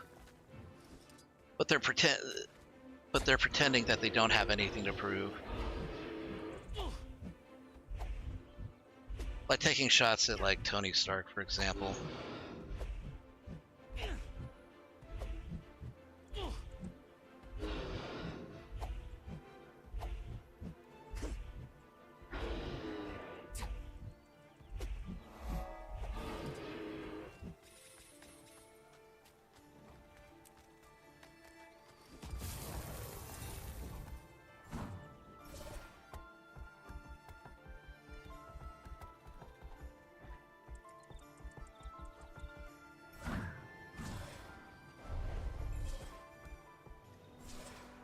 Like there was the fact that Shuri was like Shuri in Avengers criticized Banner and, you know, Tony Stark as well, you know, by association, by saying, well, why didn't you just do it this way? It's like we didn't think of that. It's like also Bruce Banner's expertise is in gamma radiation,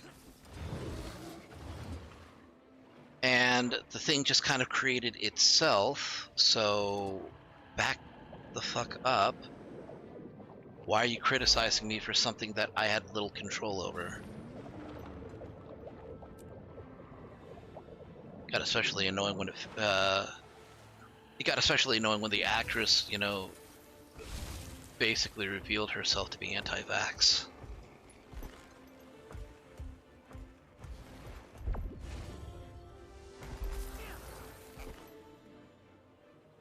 I think that also made a lot of people angry, the fact that Mephistopheles' first appearance is with Ironheart as opposed to, say, something having more to do with Ghost Rider or Doctor Strange or anything involving Doctor Doom in the Fantastic Four.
Yeah, I know. Robert Downey Jr. is being, it's gonna be Doctor Doom. For Avengers and not Fantastic Four, which I find unusual. I mean, Doom was like a villain to a lot of heroes, but he was primarily a Fantastic Four villain.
Ah, thank you, Don.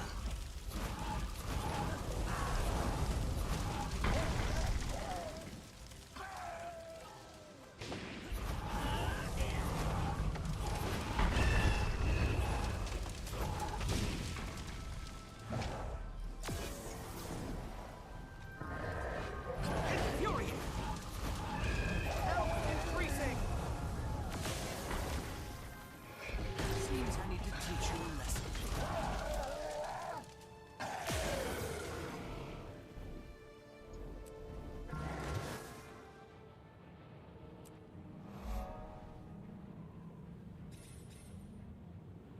Okay, as soon as I'm done clearing this map, I'm gonna take a break so I can get food.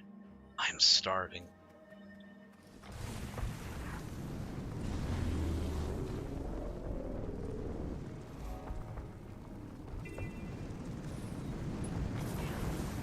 Let's I get think this over with. I think it's appropriate for me to give a shout out to Valise Negative on For Affinity. She was the one who did my my ping tumor images, which you can see flashing by like this. She basically took the base. She took the base of it and she expanded on them, Excellent. and they turned out great. I'm hoping to get more that covers different costumes and maybe even a couple of characters as well.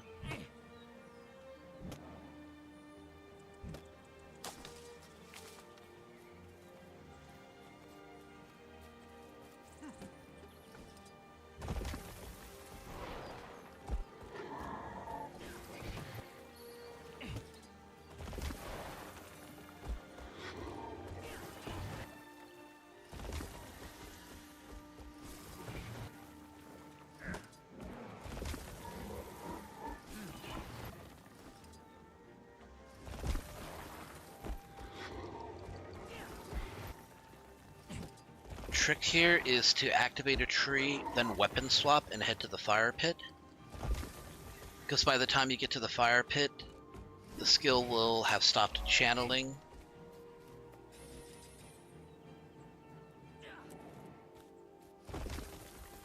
And you can just drop it into the fire pit because you're already there.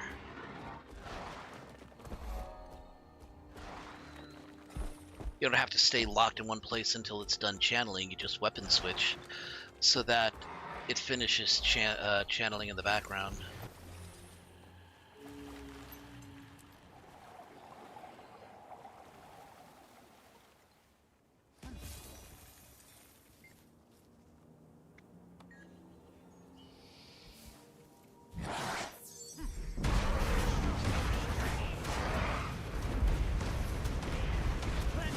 Will now begin.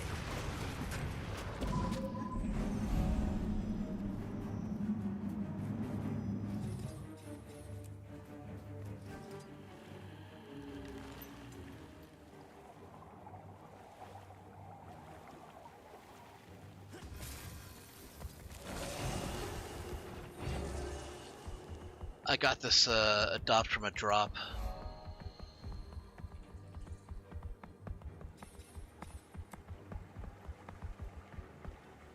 He is a frosty boy. That's a goddamn glorious ice wolf. I wish you could name your mounts. That'd be fun.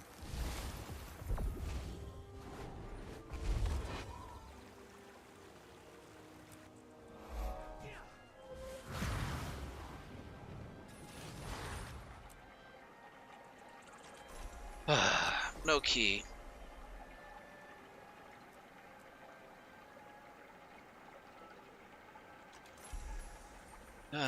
Reach level 60. Another 20 more and he'll hit max level.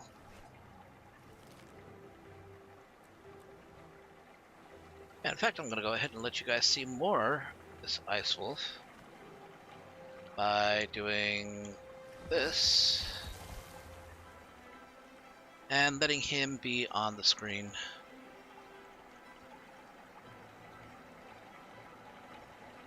Okay, I am going to go ahead and take my break. I'll be back in about 10 or 15 minutes, more than likely 15 minutes. And when I get back, we'll continue with some more Guild Wars 2. So don't go anywhere. We'll be back in just a few minutes.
Alright, we're back.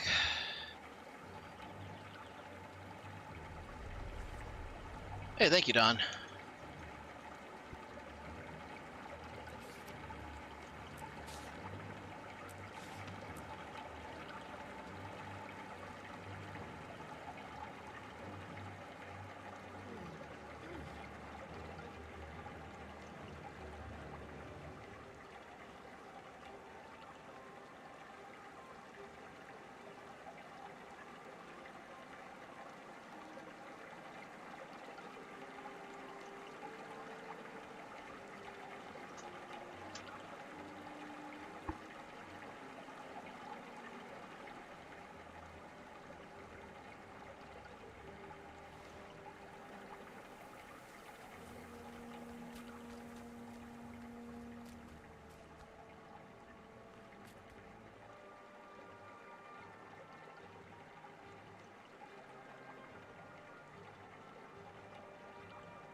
Now, where shall we go next?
For a moment, I thought maybe I should switch weapons.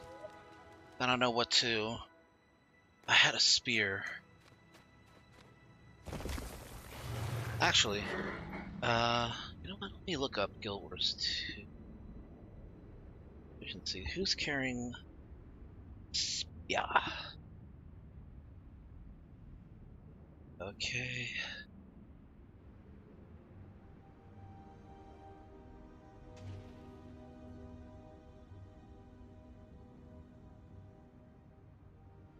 Okay, that's the scepter. Which one of you is carrying... staff? Okay. I know where to go.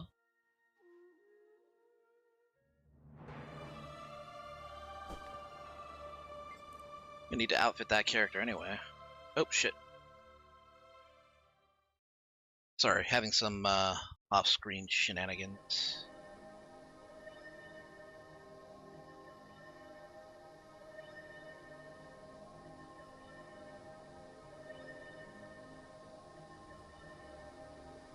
Okay.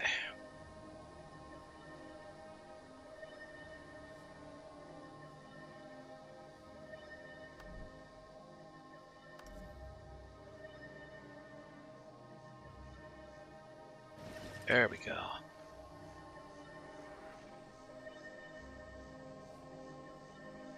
Wait, where'd I put it? There it is. Hey, what's up, Sniper? Hope you're having a fine day.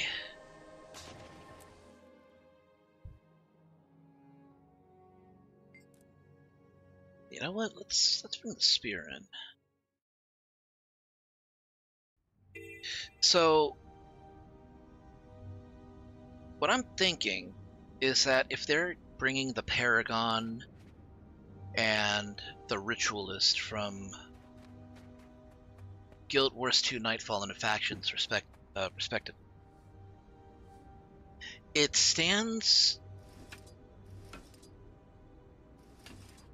doesn't stand to reason. It would make sense that they would do the same for the Assassin from factions and the Dervish from Nightfall.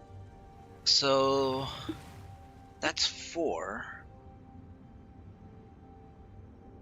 So I kind of wonder who would get what. Okay, like let me think about this. The Assassin would almost certainly go to the Thief, because the Thief is basically what the Assassin came from. The Dervish, though, is a little bit more difficult to explain. In the lore of Guild Wars 1, the Dervish got their powers from divine influence. From the gods, basically. But that was because all the characters in that game were human. Now this is a find. But now we have 5 races, and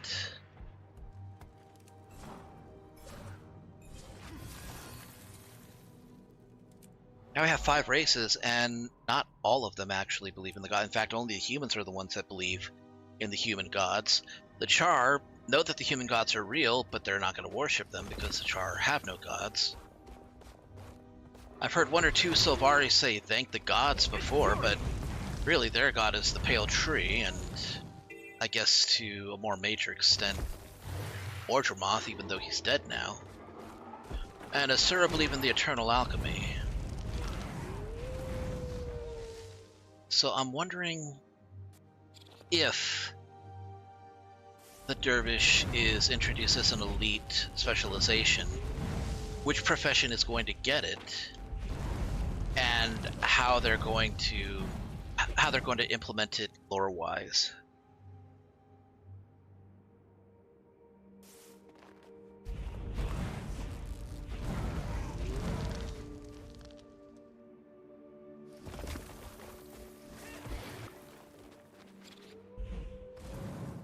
Oops.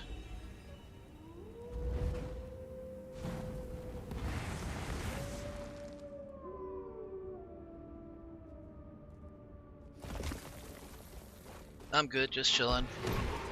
Well, I'm glad that you decided to chill on my stream.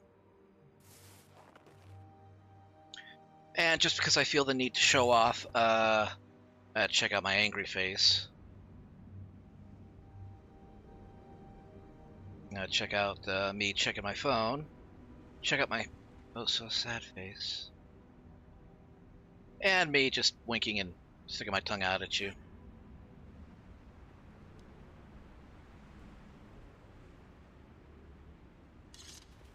I wish there were a way to make it easier. I kind of want to get like a controller with extra buttons.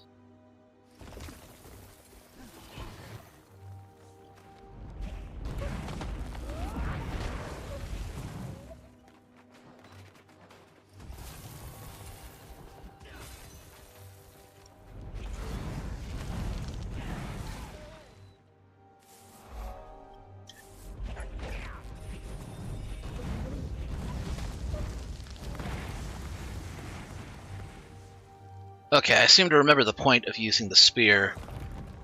You're supposed to put down the glyph on the ground, cast spells within it to charge it up, and then activate it. So for example, for Haboob,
crap.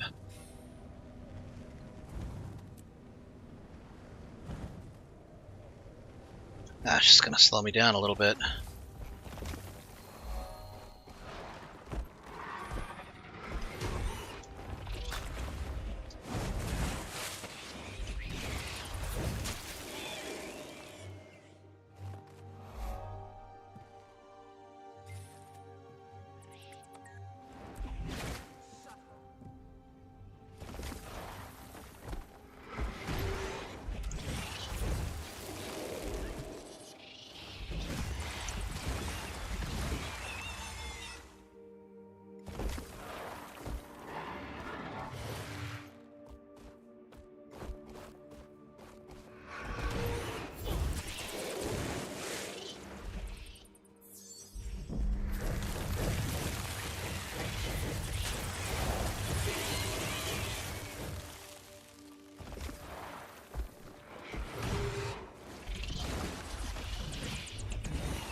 Gotta say, the spear animations for the effects, I guess, maybe not so much the animations, for the elementalists look really neat.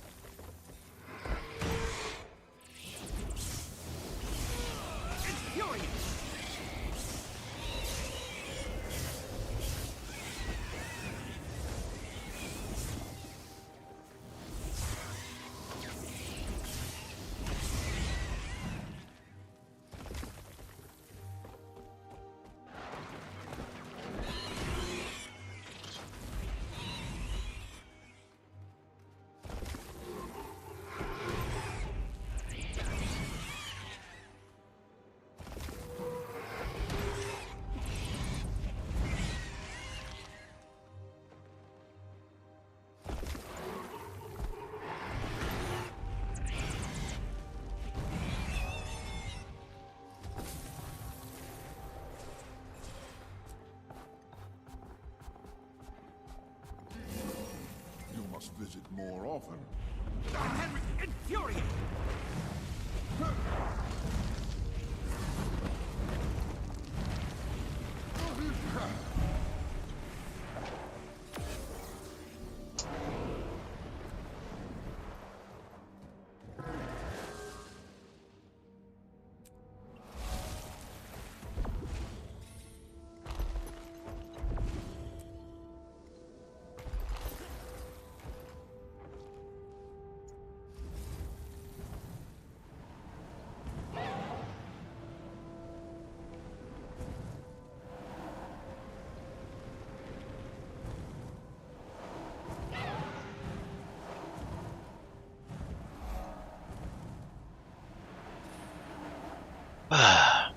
I know people say that the sky scale made the griffin obsolete. I don't believe that for a moment.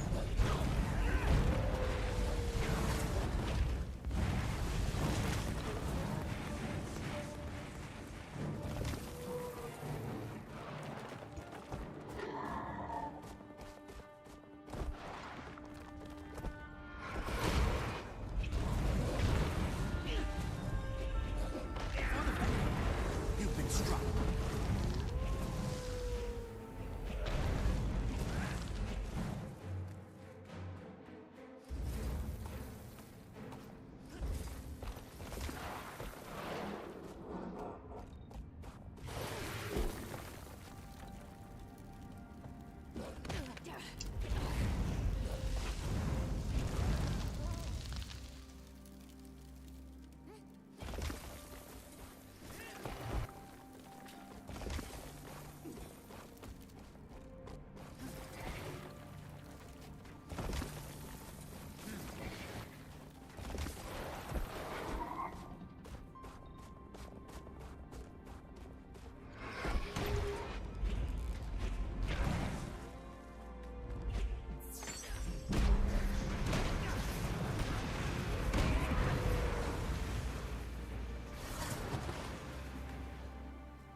infuriating.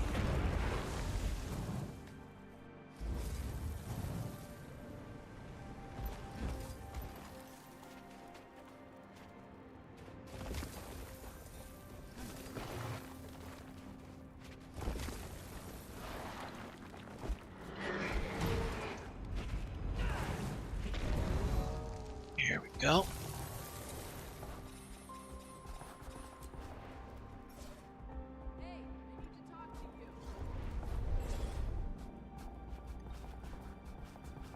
I am bad at following directions.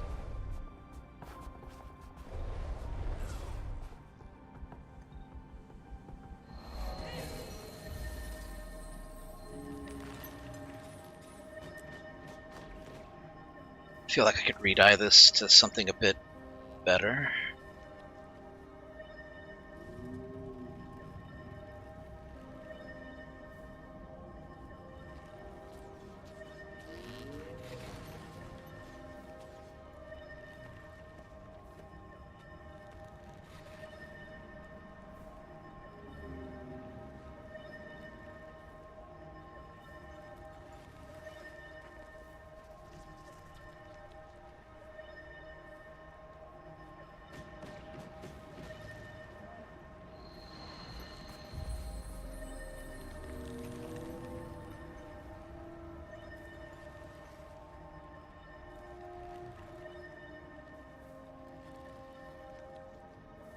Ooh, that looks nice.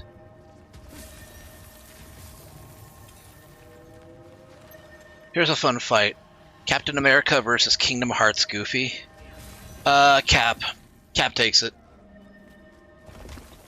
Goofy's good with a shield, but so is Cap. Goofy's shield might be magical, but Cap's has been able to deflect quite a bit, and Cap also has, I would argue, better combat experience.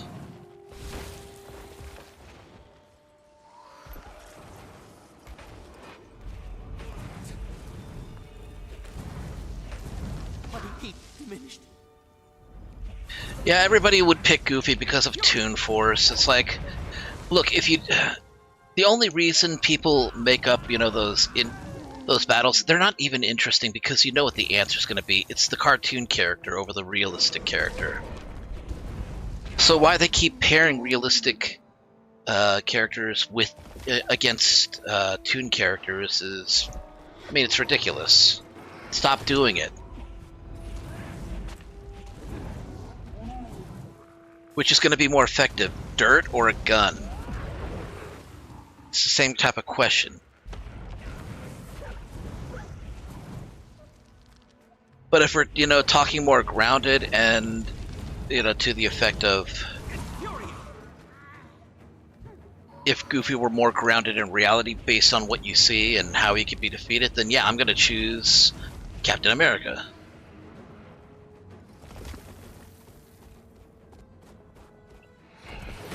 Because Toon Force be damned, Goofy can be defeated in Kingdom Hearts.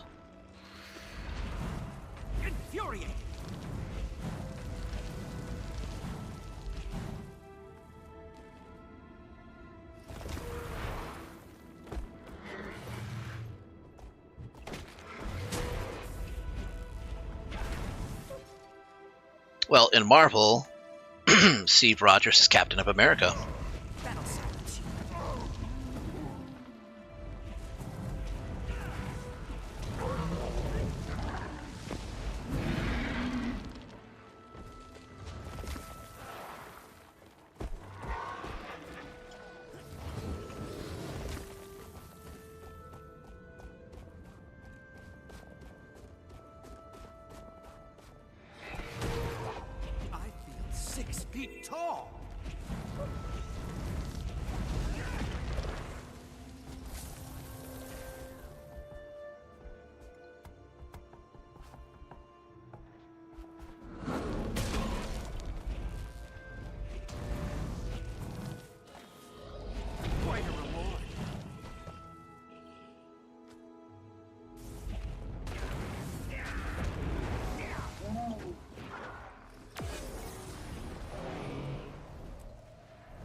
In any case, I think it's fair to say that when it comes to when it comes to all fights to the death against fictional characters, the greatest of the great are Bugs Bunny, not Mickey Mouse actually, but Bugs Bunny,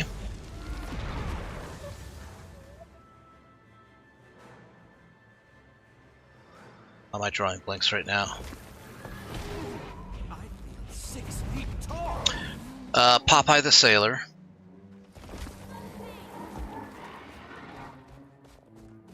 and Kirby. Infuriate.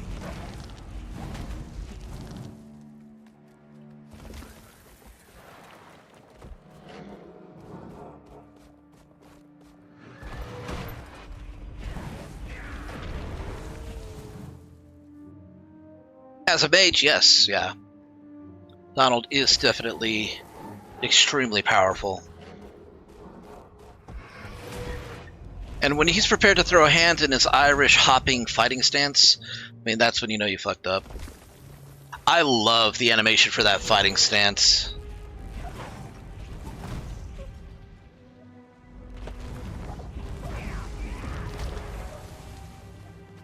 That thing has persisted since the 1930s. It has never gotten old.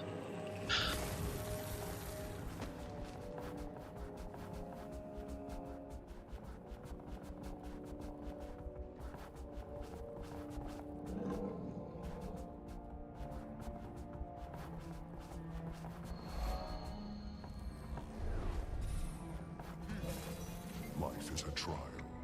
Code of the judge and code of the jury.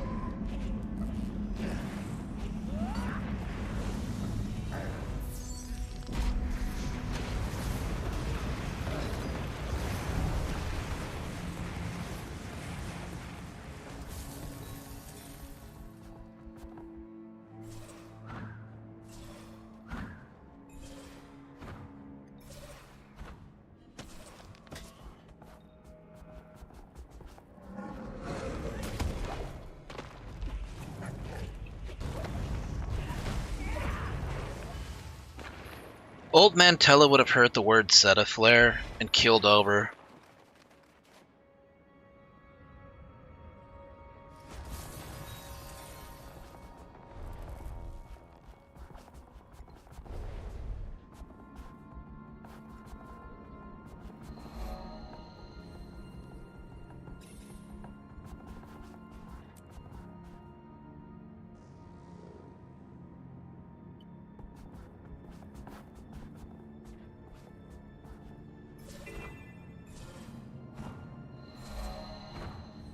There were Final Fantasy IV characters in Kingdom Hearts, right? I don't remember if Cecil Harvey was one of them, but I think Golbez was.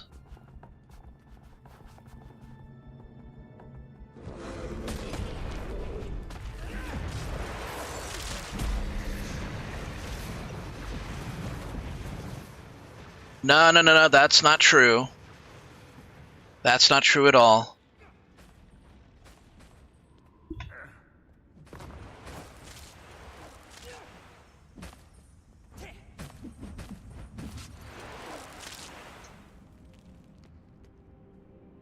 Cesar Gabbiani is was in Kingdom Hearts as well. I think Kingdom Hearts 2 specifically, and he's from Final Fantasy VI. Granted, he's not like a major character. He's I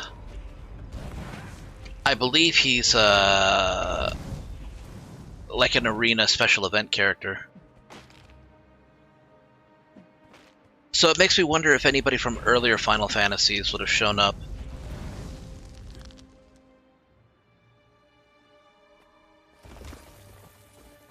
Like the Warrior of Light, for example. 6 feet tall.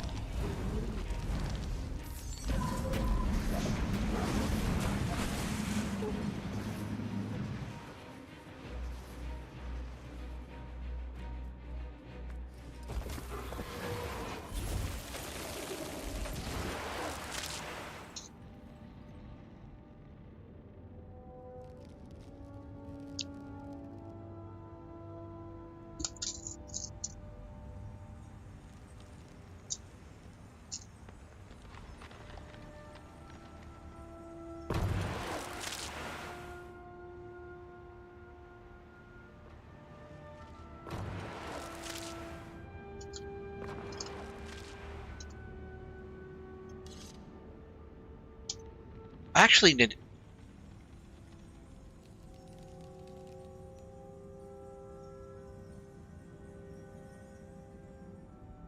Actually need to get that off of Steam.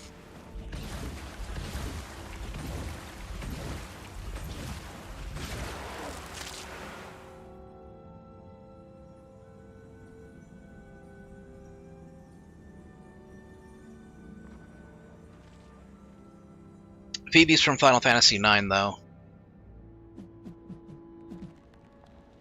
Technically, you could say that Moogles, since they first appeared in Final Fantasy III, would count. But yeah, Setzer Gaviani from Final Fantasy VI.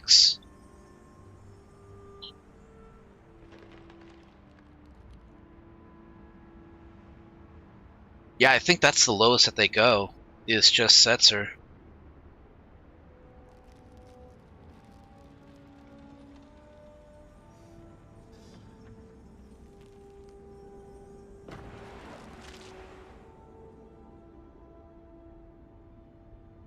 Yeah, looks like Setzer's the earliest one.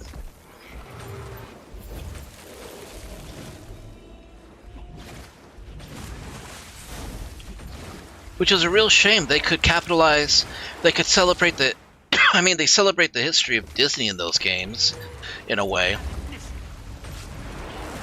You'd think that they would be willing to do the same for Final Fantasy by, you know, touching on 6 feet tall. on Final Fantasy characters.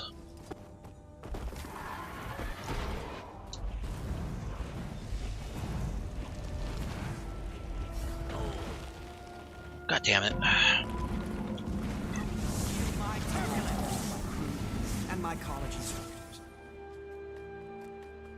Okay. I think that's it for this one. It lives.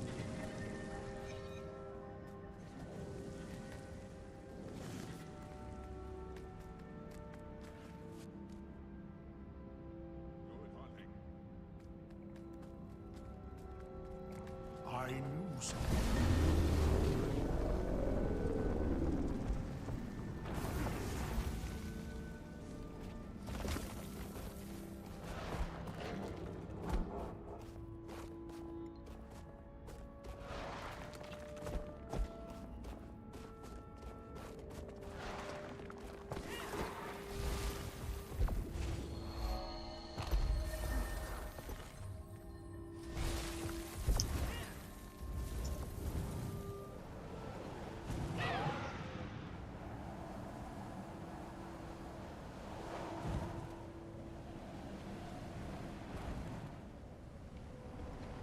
He's such a nun character. I mean, he's pretty crucial to Final Fantasy VI.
Okay, I've been neglecting my food long enough.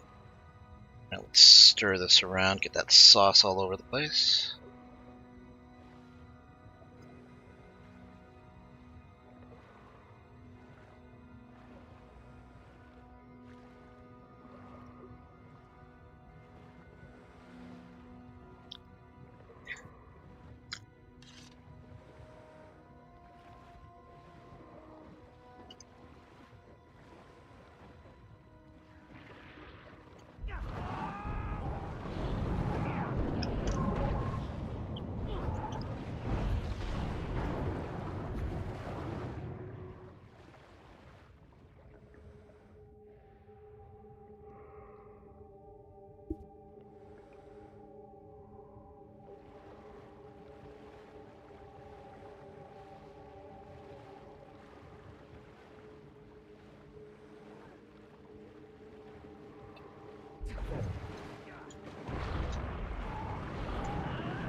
Ah, that's just silver. I don't need it.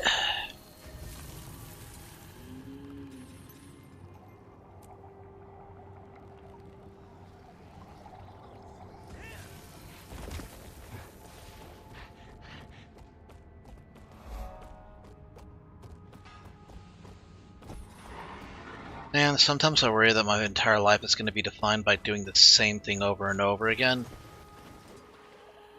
Not expecting different results, just living the same experience. It's like Groundhog's Day, except I get older.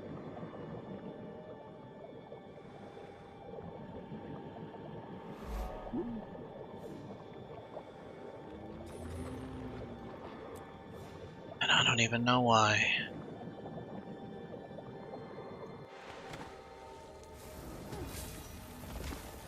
What I think it is, I think it's because I do the same thing over. I think I do the same thing over and over again because I want there to be like some sort of consistency in my life. I'll tell you right now, when you're a military brat, that is, when you have one parent in the military and the job requires them to be transferred from one place to another repeatedly over the course of their lives. Tell you something, that fucks you up. It really does. I've lived most of my life here in California, but my early years, I moved like what, 4 times in like 6 years, I want to say.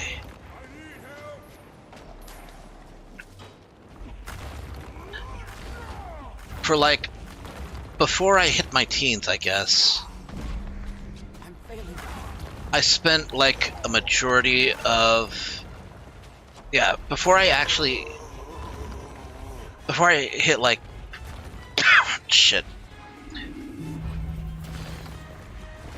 Before I hit 16, I like had moved, you know, between the ages of 10 and 16, probably 4 times. Kind of makes it hard to build connections, and those are like the years where you're really supposed to be focusing on socializing, establishing yourself. Who was I going to establish myself with? I've known Silent Psycho most of my life, but you know, that was like a over 15-year, almost 15-year period, you know, where I hadn't heard anything from him.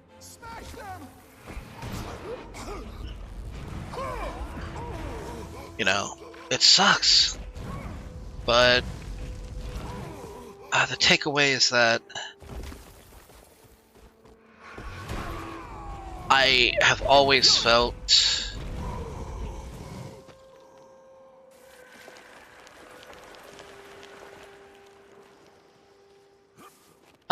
a sense of dread, I guess, when I feel like things are changing too fast or too much. Like, if something takes me out of my comfort zone for like a couple of days, I can handle it. But if it's something where I know it's a permanent change,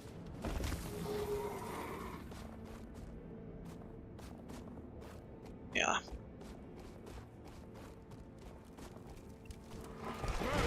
I don't know. I'm not even sure. You probably have no idea what the hell I'm even talking about.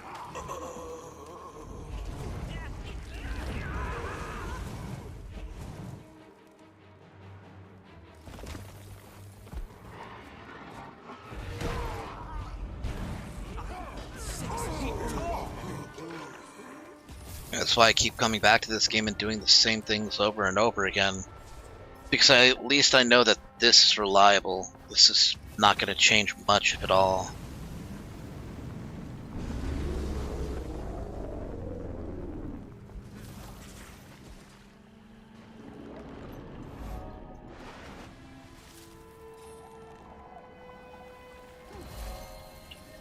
That's just one more indication that I need to go into my Steam library, install some more games, and play them.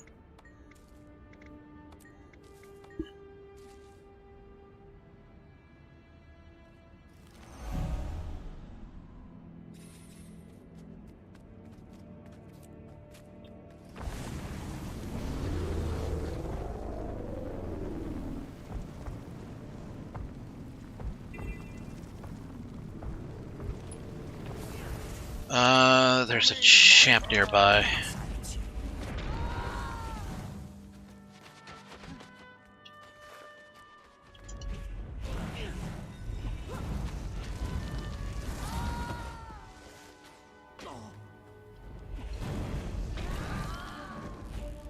Okay.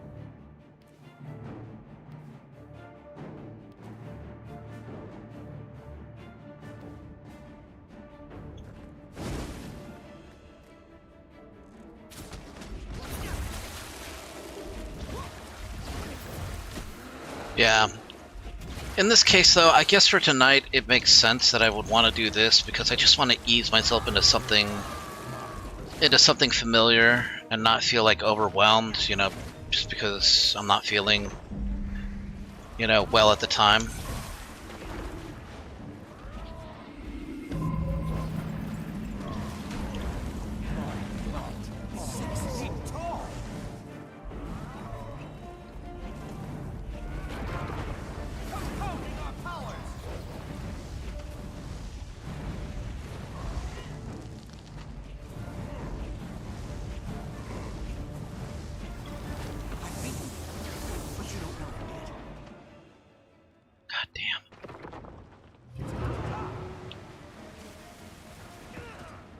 If I can kill you.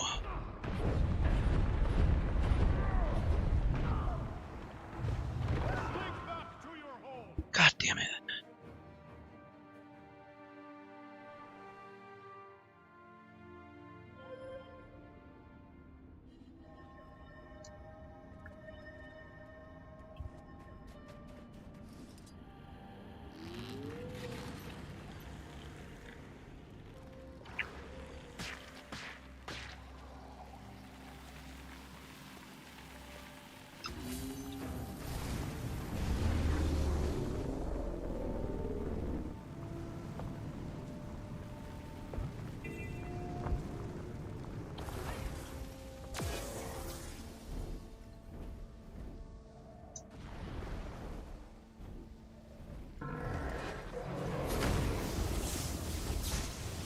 I knew I could do it.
Okay, let me get another bite.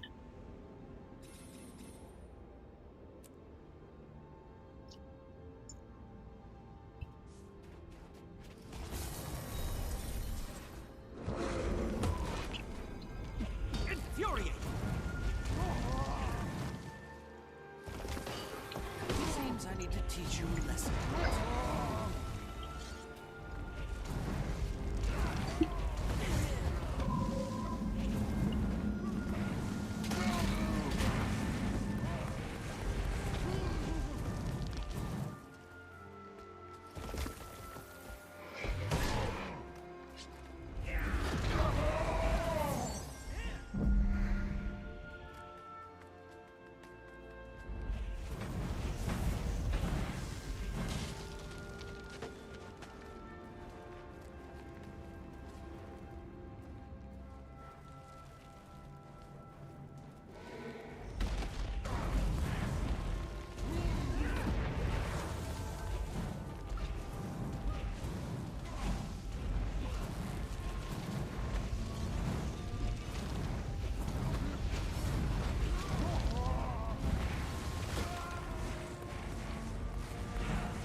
I still don't like how when you summon a when you summon your elemental through the Glyph of Elementals, it's a temporary companion. I just don't like I don't like the fact that it despawns as soon as you mount up. Because if you still have time remaining, you basically lose that time.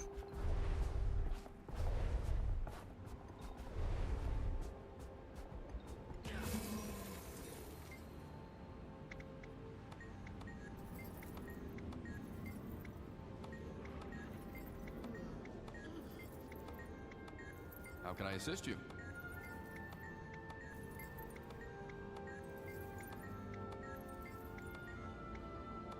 I'll watch over this place. Bad Guys 2 is about to come out.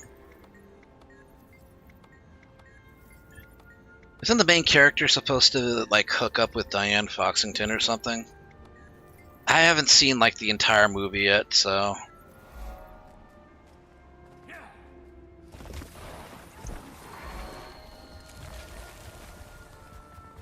we still don't know if Nick Wilde and Judy Hopps are like gonna hook up either. I mean, Lord knows, you know, the furry fandom wants that.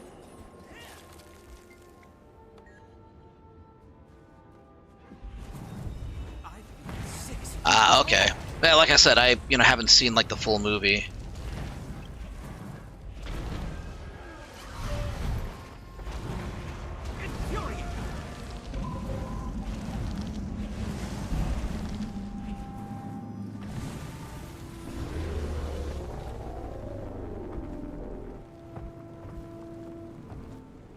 Oops.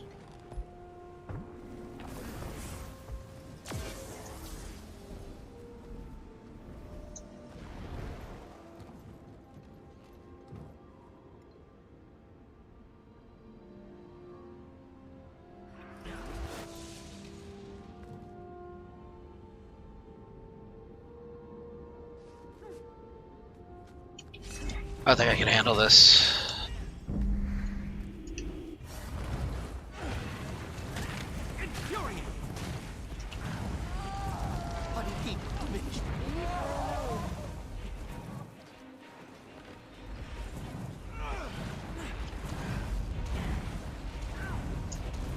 Feel my black meat, Raven. Wrap my soul in your dark wings.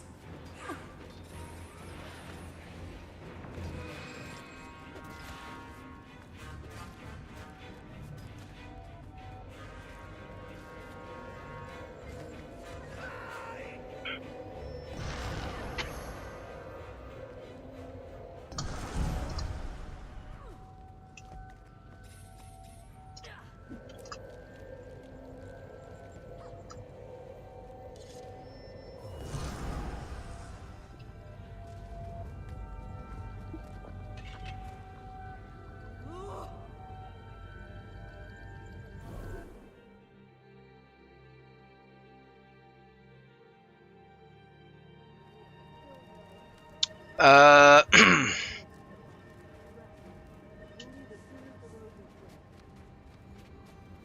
a pig, a raven, and a snow leopard. Leave the pig, keep the raven and snow leopard. Those are two of my favorite animals, along with the wolf.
Bear gives me the strength to outfight my prey.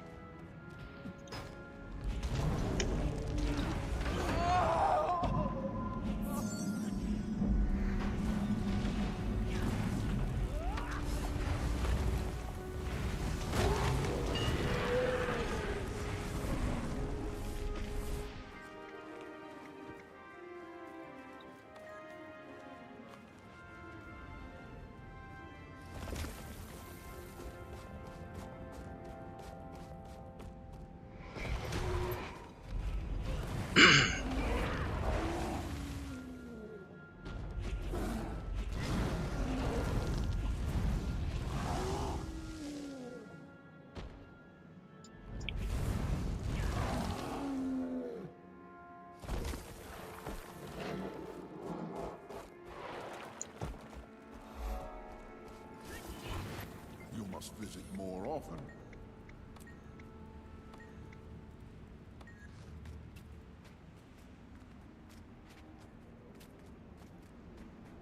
Good hunting.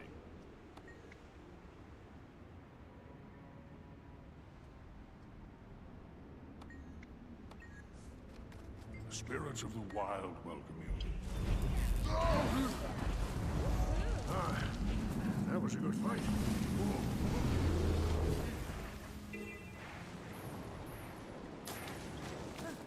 Oh, you son of a bitch. I don't care for Dredge.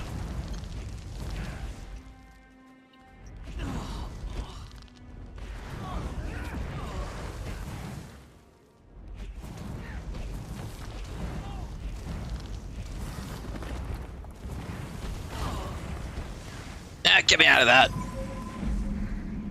Ah, that's better.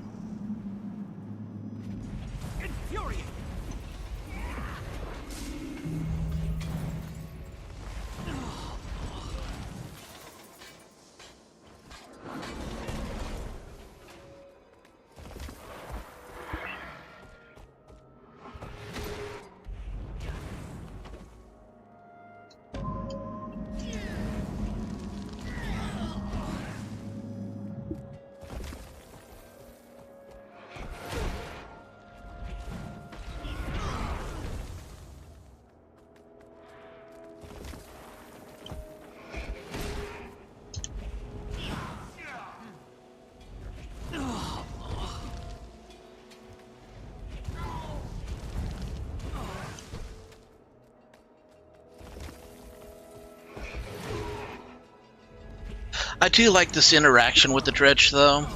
The fact that if you kill, like, a disaggregator or just one of their foot soldiers and there's an excavator nearby, the excavator will drop what they're doing and then pick up the weapons of their fallen comrade and fight you with them.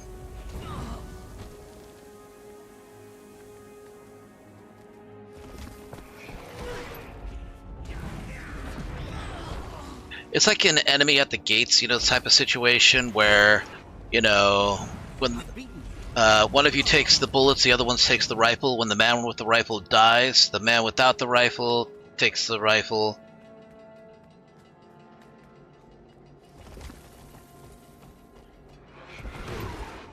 Infuriated.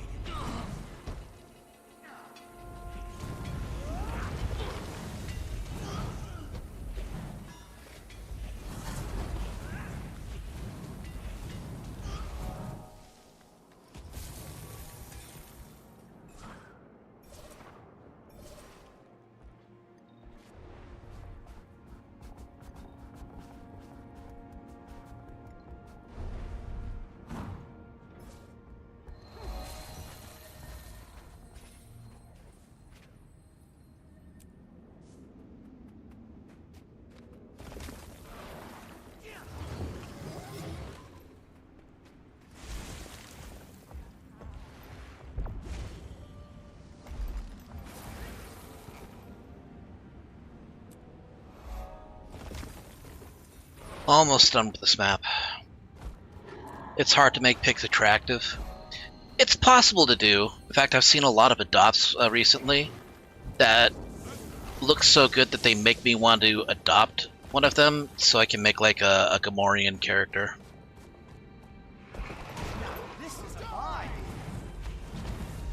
Which you wouldn't think, you know, would make sense. But no, I think it's possible.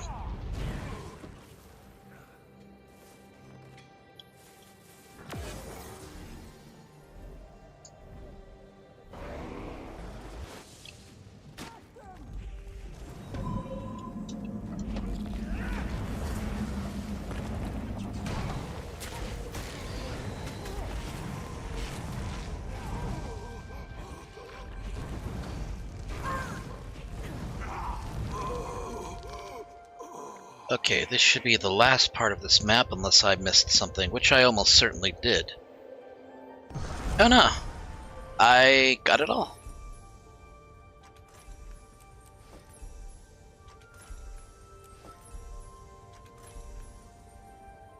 If the devs have any decency, they'll let me have a key.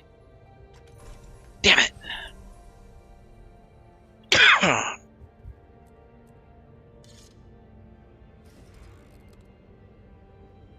Oh, better stick that in there.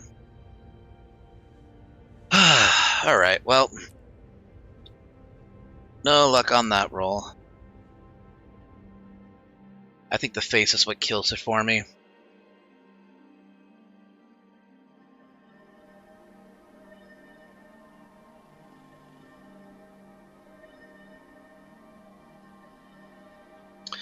Okay, the snow leopard looks neat. I like the appearance of the raven. But the pig character kind of gives me a... Hold on. Getting another message.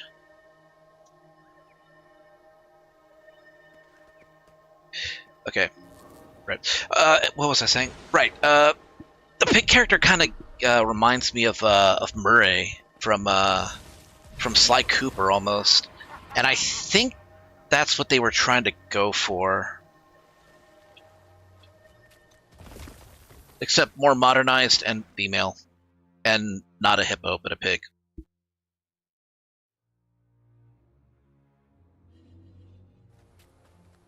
It's not bad. It just.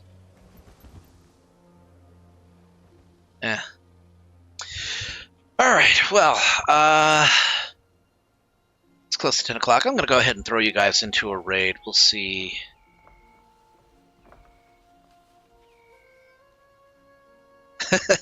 I like that. When life breaks you, mother's love heals you with kindness. That's creative. I love that. I mean, the cat's just going to scratch it all up again, but it's nice to take a picture, you know, with. Alright, let me go ahead and collect you guys, toss you guys into a raid.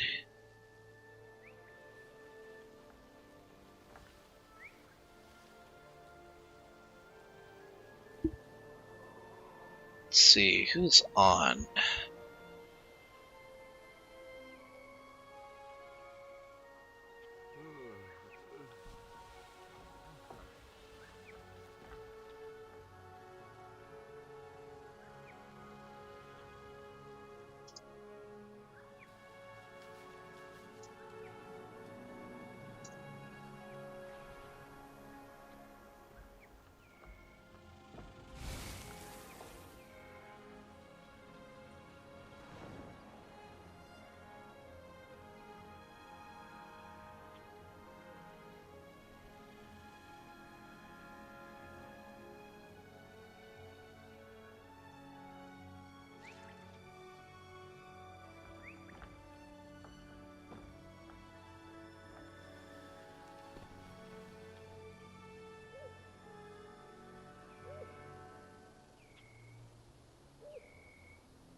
Uh-oh. What's going on? Getting another message.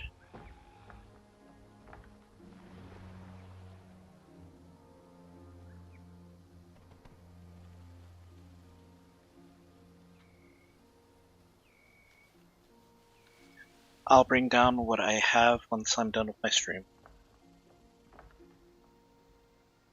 Just probably all of them.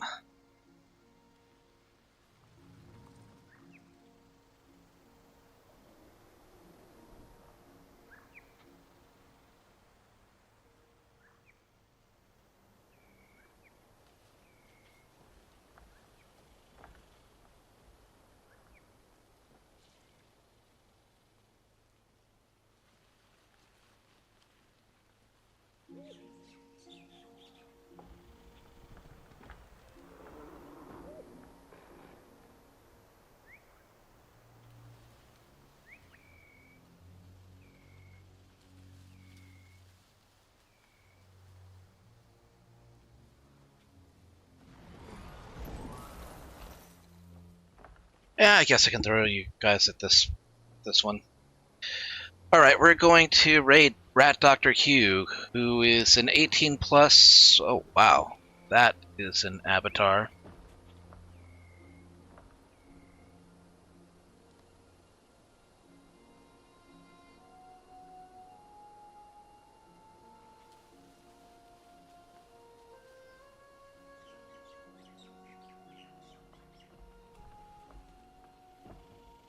Nah, they're closing up. Shit. I gotta find somebody else.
Okay, I'll throw you in with Corora VR, who is playing Get the Fuck Out, or GTFO.